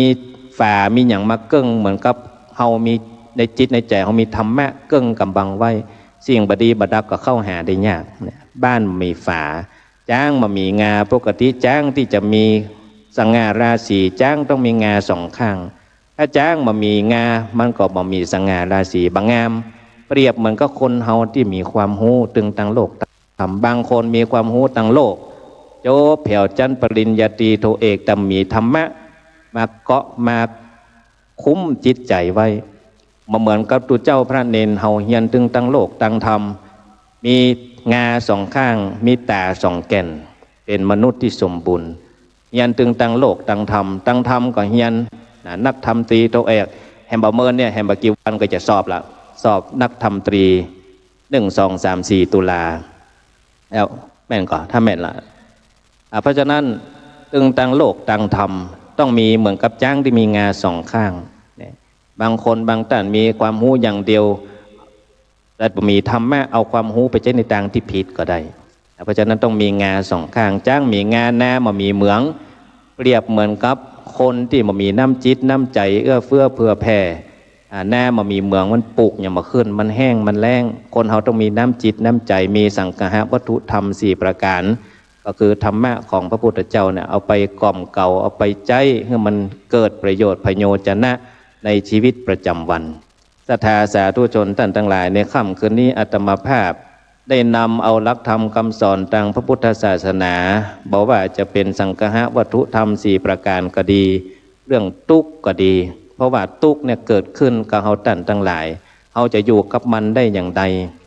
เฮาฮู้ว่ามันเกิดทุกข์ขึ้นมาแล้วเกิดขึ้นในจิตในใจเฮาก็วางหูหนอวางทุกข์หนอบ่สบายใจก็วางชอบใจไม่ชอบใจง่วงฟุ้งสงสัยเกิดขึ้นหูแล้วก็วางมันถึงจะตัดสินใจบ่ผิดพลาดเพราะฉะนั้นในค่ำคืนนี้อาตมาภาพก็หันว่าใจเวลาในการแสดงพระธรรมเทศนามาสมควรแก่กาลเวลาแล้วท้ายที่สุดนี้ขออ้างเอาคุณ4รัตนตรัยอันมีพระพุทธพระธรรมพระสงฆ์คุณพ่อคุณแม่ที่ให้กำเนิดเกิดมาเป็นคนคุณครูบาอาจารย์ที่ได้สั่งสอนศิลปะวิชาความรู้และสิ่งศักดิ์สิทธิ์ทั้งหลายที่ศรัทธาญาติโยมได้ความเคารพนับถือของกาตรัตนามาปกปักรักษาศรัทธาญาติโยมสาธุชนท่านทั้งหลายก็มีความสุขกายสบายใจปรารถนาสิ่งใดอันที่ชอบประกอบด้วยธรรมแล้วขอความมุ่งมั่นปรารถนานั้นพลันสำเร็จเหมือนกันทุกคนทุกท่านเทศนาปริญโยสาเนในเมื่อแล้วการแสดงพระธรรมเทศนาในคืนนี้ก็หันว่าพอสมควรแก่กาลเวลาแล้วขอสมมุติยุติลงคงไว้แต่เพียงเท่านี้เอวังก็มีโดยพระกาลชนีสาธุสาธุสาธุท่านสาธุชนได้สดับตรับฟังพระธรรมเทศนาจบลงอยู่เย็นเป็นสุขต้องอยู่อยู่อย่างท่านพระครูเทศนานะครับเดี๋ยวนี้จะได้ถวายปัจจัยแทนธรรมแด่ท่านพระคุณเจ้าตามแบบเบาโบราณล้านนาก่อนจะถวายถึงพระสงฆ์องค์เจ้าจะต้องถวายเป็นพุทธบูชาให้ก่อนนะครับสำหรับการพระเจ้านั้นขอรับเกียรติจากท่านพลตรีประทินทองสุขท่านกรรมการที่ปรึกษานายกพุทธสมาคมจังหวัดเชียงใหม่ได้ขึ้นถวายกันพระพุทธกันพระเจ้านะครับเสริมบารมีธรรมของทุกท่านที่มาร่วมบุญร่วมกุศลวันนี้เมื่อท่านพลตรีประทินทองสุขยกประเคนเฮาท่านทั้งหลายสาธุการขึ้นดังๆนะครับเนอะนอบน้อมในองค์พระสัมมาสัมพุทธเจ้ามี8จังหวัดภาคเหนือเต้าอั้นที่มีกันพระเจ้าไปปอจะมีกันปออาจารย์แถมตัวนะครับ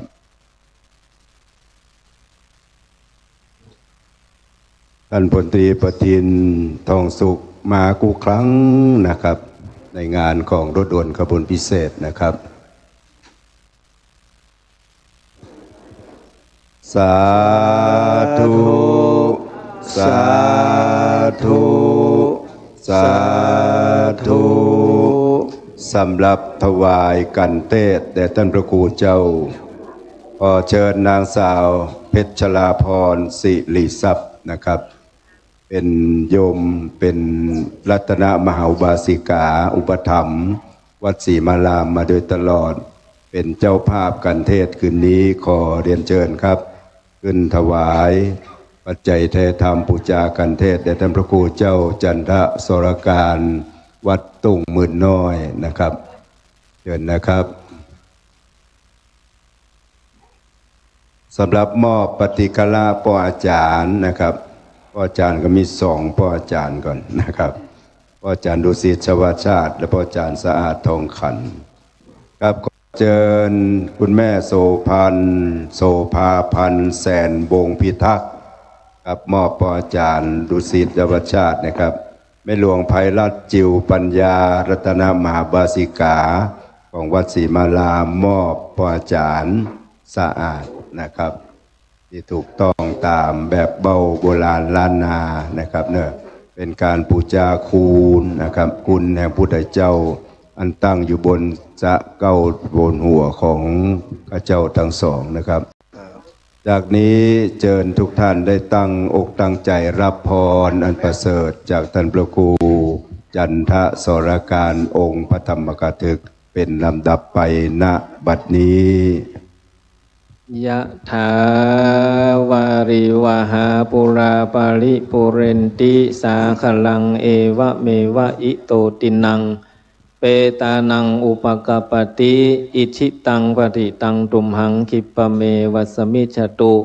สัพเพปุเรนตุสังกปาจันโทปนะระโสยะถามณิโชติระโสยะถาดีและบัดนี้ไม่มีสมณะศรัทธาและมูลศรัทธาตั้งไปในและไปนอกไปในไม่มี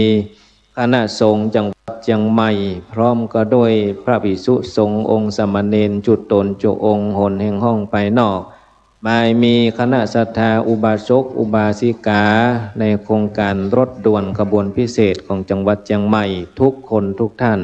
ได้พร้อมใจกันตกแต่งน้อมนำมายังดอกไม้ถูกเทียนจตุปัจจัยไตรยทานเครื่องปูจากันเทศมาถวายเป็นทานในวันนี้บัดนี้ตนตัวของเราก็มีธรรมะเมตตาอ่อยหน้าปฏิกหะก็ฮับเอาแล้วแม่นกรรมกรรมภาธนามิด้วยภาการสันใดดังอันกดีก็ขอหืบปันอุดมสมสารบุตรีไปจุนอย่างจุภาการได้อยู่กินอยู่ตานอยู่ดูแลกำจูปูจายังท้าวะละพุทธศาสนาขององค์สลีสัพปัญญูพระพุทธเจ้าไปเสี่ยงจิราการอันยืนยาวนานนับนั้นจงจักมีใจญตุภวังใจญมังกัลังใจญโสถีภวันตุเตสัพพิติโยวิวัชชันตุสัพพะโรโควินัสตุมาเตภวัตวันตรายโยสุขีติคายุโกภวะอภิวาทนาสีริสนิจังวุธาปจายโนจัตตาโลธรรมาวัฏันติอายุวันโนสุขังปะลังสา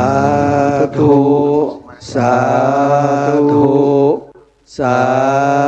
ธุครับขอญาตแป๊บหนึ่งนะครับกำเดียวสถาเขาฟังลูกไปไหนเนี่ยนะครับพอดีท่านเจ้าวาดเพิ่นมีพระเจ้าเก้าตื้อจะมาแจกจะมีเจ้าที่ไปแจกนะครับต้องลุกไปไหนนะครับนี่แบ่งเป็นโซนๆนะครับในช่วงที่แจกรางวัลนี่นะครับขอบคุณครับกับกล่าวในนามของรถด่วนขบวนพิเศษขอกราบนมัสการขอบพระคุณในเมตตาธรรมของท่านพระครูจันทสรการองค์แสดงพระธรรมเทศนานะครับท่านพระครูเจ้านี่บ้านเก่าบ้านเกิดเมืองนอนมาตุภูมิอยู่สระปีวัดต้นโจกหลวงวันนี้เอาโจกหลวงโจกใหญ่มาแจกคือพ่อแม่ศรัทธาก็คือธรรมะนะครับครับวัดที่มีรายนามต่อไปนี้10วัดส่งผู้แทนมาอยู่ทางหน้านะครับมีวัดแม่แกดน้อยป่าเหวบวกโคกน้อยชื่อไปออก2เตื้อมา2คนแม่แกดน้อยป่าเหวเวลุวันหนองปลาข้างตากระดาษหนองเต่าคำบ้านแปะ10วัดนี้นะครับแม่แกดน้อยป่าเหวบวกโคกน้อยแม่แกดน้อยป่าเหวเวลุวัน หนองปลาข้างตากระดาษหนองเต่าคำบ้านแปะ10 วัดนี้ส่งผู้แทนมาอยู่ต่างหน้าจะได้บัตรจ้าในการรับรางวัลนะครับจากนี้จะเป็นพิธีมอบรางวัลเยาวชนตอบปัญหาธรรมะนะครับทั้งชนะเลิศและรองต่างหลายนะครับที่ได้ชมเชยในโอกาสนี้ก็เรียนเชิญคุณประยงอาจารย์ประยงบุญช่วยนะครับซึ่งก็ได้รับมอบหมายจากท่านนายกพุทธสมาคมในนามของท่านอาจารย์พันนีบุญประเสริฐมอบเพื่ออาจารย์ประยงบุญช่วยมอบรางวัลให้กับเยาวชนตอบปัญหาธรรมะขอเชิญครับเอาหน้านี้ครับเนาะหน้านี้ครับวัดวิเวกวนารามชนะเลิศนะครับแล้วจะไปลืมวันที่13 มกรามารับที่ตุลุงแถมเนอจะได้แถม3 ปันนี่กันนะครับมาถึง2 คนเนอวัดวิเวกวนารามเด็กชายพัชรพลอายิเด็กหญิงยาดาสุภาษีที่ยืนบนเก้าอี้เด็กกี่บอกโอ้สุดยอดสุดยอดวันที่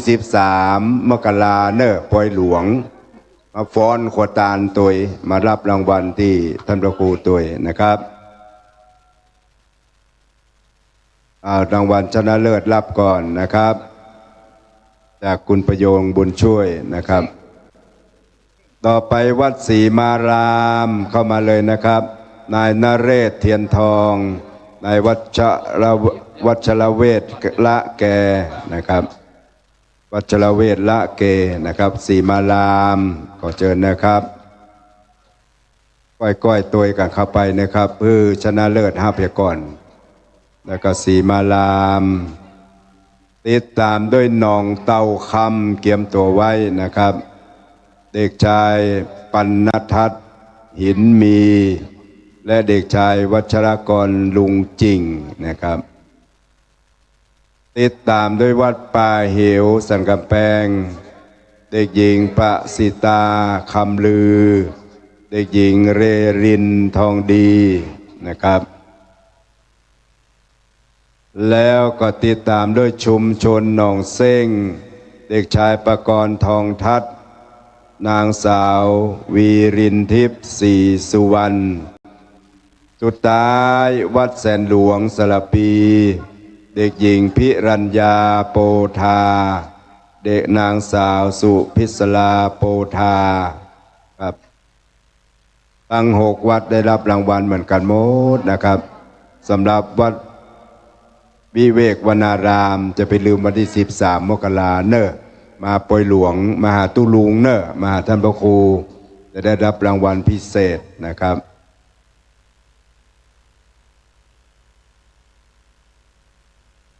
อร่อยที่สุดคือกะละแมศรีมารามนะครับสุดยอดนะครับ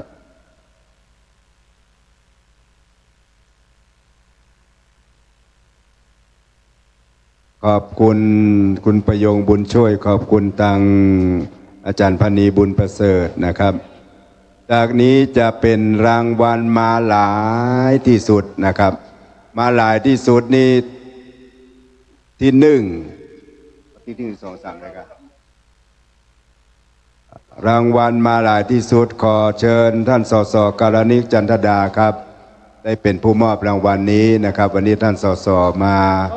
ร่วมกิจกรรมนะครับขอเป็นเกียรตินะครับงานนี้ตัวนะครับไหว้สาขอบพระคุณเนอท่านพระครูเจ้าไหว้สาเจ้าไหว้สาเจ้า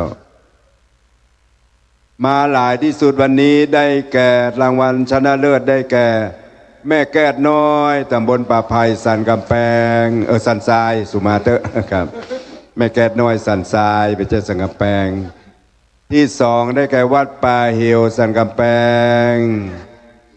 ที่3ได้แก่วัดบกโคกน้อยหนองปากคลั่งอำเภอเมืองนะครับ3 วัดนี้ชนะเลิศรางวัลมาหลายนี้มาถึง3 วัดกับท่านพระครูเอากะว่าที่1วันที่13วัดเดียวบอกเอาเฉพาะวัดแม่แก้ดน้อยนะครับมาหลายนะตะกี้ต่อปัญหาวิเวกแม่แก้ดน้อยนะครับแม่แก้ดน้อยไปเหวบกคงน้อยรับครบระยังออกมาครบระยัง เรียบร้อยขอบคุณท่านสสกรณีจันทดานะครับต่อไปมาเป็นระเบียบเรียบร้อยรับมอบจากแม่เลี้ยงวิมลสิงห์แก้วนะครับหรือป้าเจวิมลสิงห์แก้วขอเชิญนะครับมอบรางวัลนี้นะครับมาเป็นระเบียบเรียบร้อยที่หนึ่งได้แก่วัดแม่แก้ดน้อยป่าไผ่สันทรายเนี่ยมาหลายและจัดระเบียบได้ตุยปึ้งได้ที่หนึ่งที่สองวัดป่าเหี่ยวสังกำแพงนี่ครับเป็นระเบียบเรียบร้อยได้ตึงหลายได้ตึงระเบียบ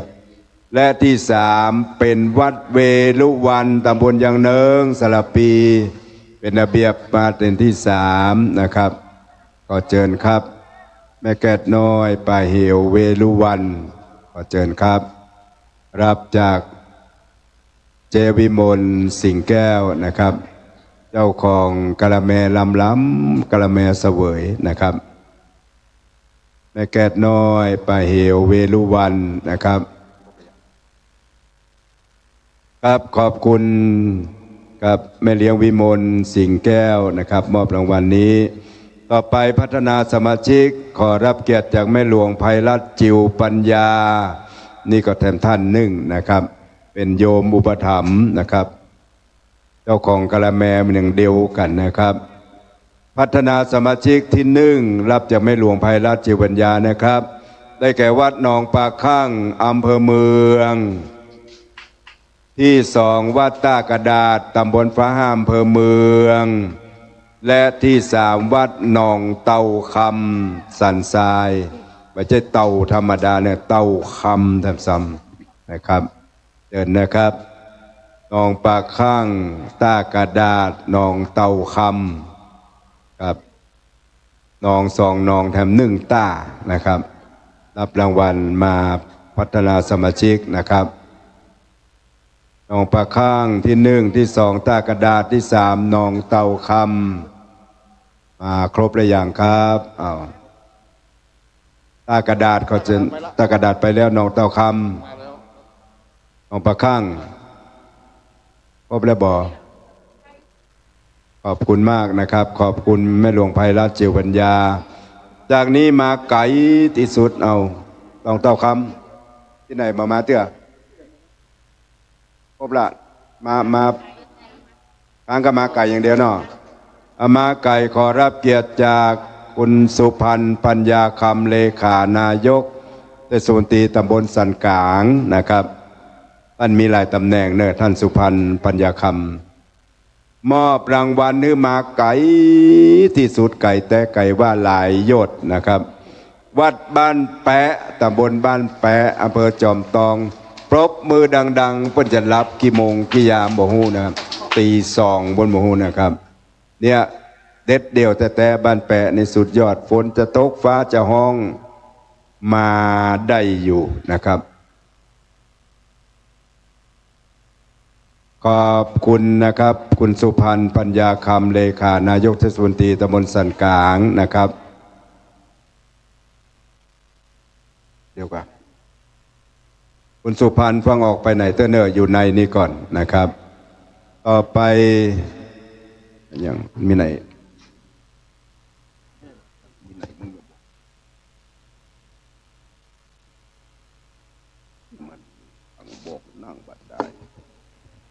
ครับสำหรับวันนี้ร่วมบริจาควารสารช่วยกันอ่านช่วยกันพิมพ์ได้ 3,490 บาทยอดบริจาครวมน้ำใจสู่ยอดดอยได้ 5,660 บาทยอดบริจาคทุนการศึกษาต่อปัญหาธรรมะได้ 5,450 บาทนะครับการเทศน์บอกเตื้อขอประกาศรายนามท่านที่มาร่วมวันนี้ถ้าประกาศก็จมตัวก้นนะครับมีวัดลังกาบวกโคกหลวงวัดหนองปลาข้างศรีสุพรรณหนองบวกส้มชมรมชุมชนหนองเซ้งนะครับวัดตากระดาษสัมปคอยตาสตอยเจ็ดยอดสันทรายต้นกอกสีโซดาชุมชนเทียมพรเวรุวันแสนหลวงอำเภอสระปีสันทรายวัดแม่แก้ดน้อยวิเวกบรรณารามวัดสันทรายมูลวัดหนองเต้าคำแล้วก็มีวัดป่าเหี่ยวสันกำแพงสันป่าแดง สังฆแปลงศรีมารามเจ้าภาพ และวัดบ้านแปะจอมตองการเทศวันนี้ได้ถึงหมดกัน16,990 บาทนะครับขอเชิญคุณศักดิ์พีสุภาครับประธานกลุ่มสาวจังหวัดเชียงใหม่มอบเงินถึงหมดในการเทศได้16,990 บาทขอเชิญคุณสุพันธ์ปัญญาคำวัยยาวัจกรของวัดศรีมารามท่านมีหลายตำแหน่งครับขอเชิญครับคุณสุพันธ์ปัญญาคำรับมอบเงินการเทศถึงหมดนะครับ16,990 บาทไว้ใจในกิจกรรมของกลุ่มหนุ่มสาววัดศรีมารามต่อไปของวัดศรีมารามนะครับนี่ท่านสุพันธ์เป็นผู้รับนะครับ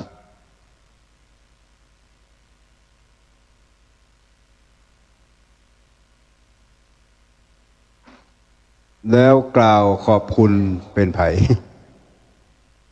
พ่อสุพรรณนะบอกพ่อสุพรรณได้กล่าวขอบคุณท่านมูเกียรติตัวนะครับเชิญพ่อสุพรรณวัยวัจกรได้กล่าวขอบคุณในนามของคณะเจ้าภาพนะครับเชิญครับบนนั่นเลยครับบนนั่นเลยครับ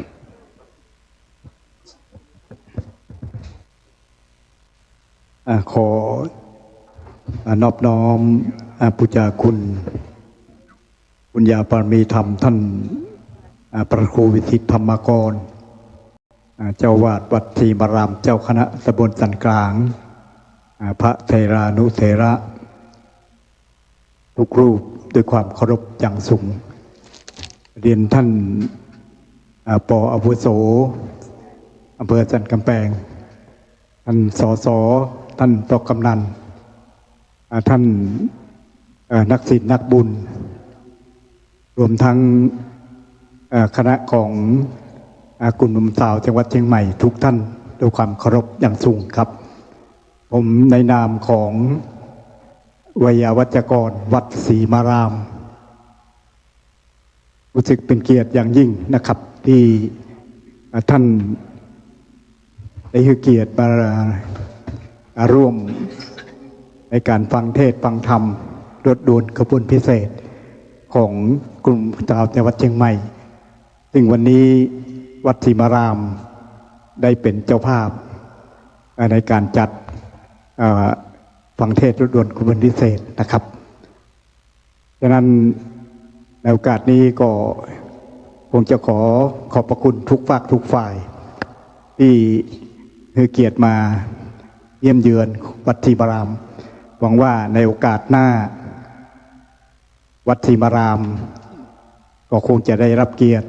ในการต้อนรับคณะกลุ่มหนุ่มสาวจังหวัดเชียงใหม่รถด่วนขบวนพิเศษแล้วก็บรรดาสาธุชนที่เคารพทุกท่านอีกครั้งหนึ่งในโอกาสข้างหน้านะครับในโอกาสนี้ขอกราบขอบพระคุณทุกท่านมาด้วยความเคารพครับกราบขอบคุณครับผมปอสุพรรณเอาไม้ท่านพระครูด้วยไว้ในบนเตอะครับจะเพื่อได้ปั่นปอนเฮือนะครับเชิญจัดดุสิตครับอันดับต่อไปเป็นการเจริญสมาธิภาวนาเพื่อให้การกระทำปั้มเปงบุญของเฮาท่านทั้งหลายครบ3ประการคือ1การให้ทาน2การรักษาศีลและ3การเจริญสมาธิภาวนาขอเชิญทุกท่านให้นั่งทำกายให้ตรงดำรงสติให้มั่น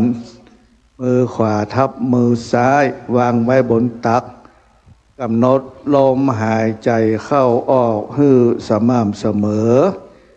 บริกรรมภาวนาในขณะหายใจเข้าออกว่าพุทโธหรือยุบหนอปองหนอหรือสัมมาอรหังตามแนวทางสมาธิที่ท่านทั้งหลายได้เคยประพฤติปฏิบัติมาจนกว่าจะสมควรแก่เวลาขอเรียนเชิญทุกท่านณกาลบัดนี้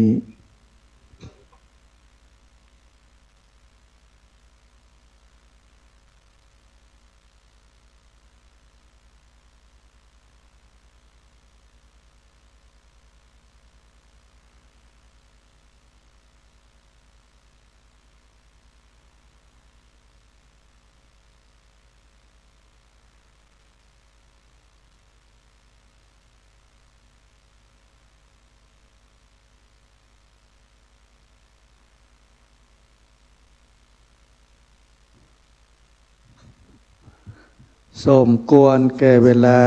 ร่วมกันกล่าวคำปณิธานคำแผ่เมตตาวันตาพร้อมกันนะครับอิตังตานากัมมังเนปานาปัจจายโยโหตุโนนิจจังอิตังศีลากัมมังเนปานาปัจจายโยโหตุโนนิจจังอิตังภาวนากัมมังเนปานาปัจจายโยโหตุโนนิจจังยังกินจิกุสลังกัตตาปังกัมมังสัพเพหิกาเตหิกาตังปุญญังโนอนุโมทันตุสุนันตุพนโตเยเตวาอัสสมิงทานเนอภิกาตาติกายุกาสัตตาหนตุสัพพสัตตานังสุขีอัตตานังปาลิหาลันตุแมตตาปิตาสุขิตาหนตุทุกขปามุนจันตุสัพเพยาตากาสุขิตาหนตุทุกขปามุนจันตุสัพเพอายาตากาสุขิตาหนตุทุกขปามุนจันตุสัพเพปิสาสัพเพยัคขาสัพเพเปตาสุขิตาหนตุทุกขปามุนจันตุสัพเพนัคขัตตาสุขิตาหนตุทุกขปามุนจันตุสัพเพเทวาตาหนตุทุกขปามุนจันตุสัพเพอาจาริโยปัชฌายาตาหนตุทุกขปามุนจันตุสัพพสัมปตินังสามิจันตุโวพุทโธมังกาลสัมพุทโธสัมพุทโธติปาตุตตโมพุทธมังกาลมากัมมาสัพพทุกขาจาเลธัมโมมังกาลสัมพุทโธคัมภิโลตุตตโสอนุธัมมามังลามากัมมาสัพพพยาปะมุนจาเลสังโฆมังกาลสัมพุทโธทักขินายโยอนุตตโลสังฆามังลามากัมมาสัพพโลกาปะมุนจาเลวันตามิพุทธังสัพพเมโตสังฆามาตาเมปันเตวันตามิธัมมังสัพพังเมโตสังฆามาตาเมปันเตวันตามิสังฆาสัพพังเมโตสังฆามาตาเมปันเตวันตามิกาโลอุปัชฌา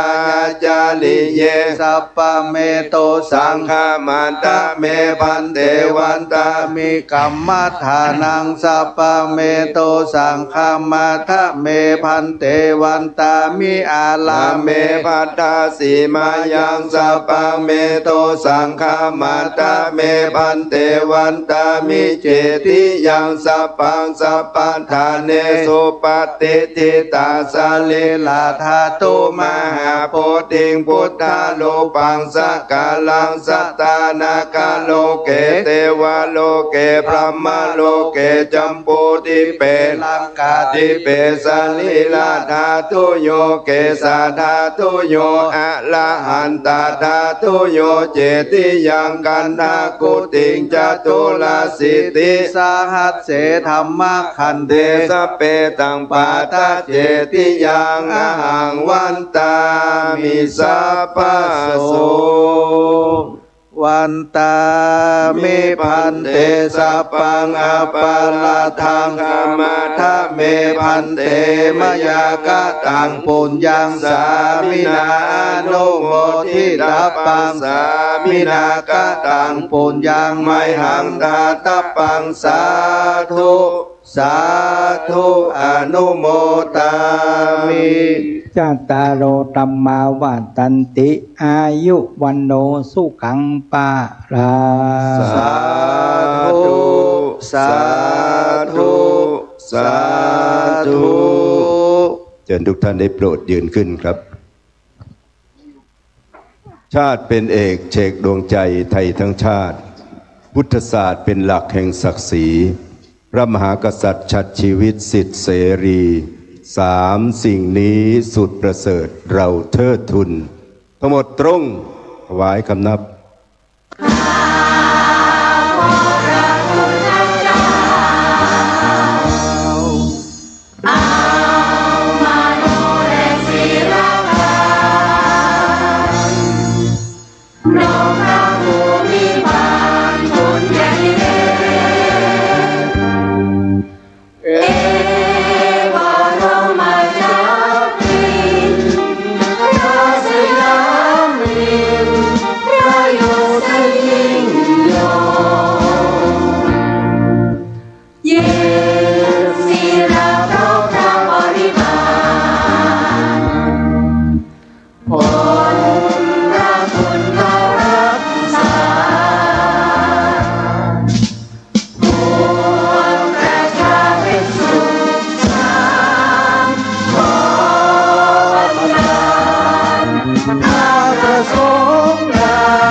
น้อมกราบนมัสการขอบพระคุณในเมตตาธรรมของพระมหาเถรานุเถระสังฆเจ้าจุตนจุองค์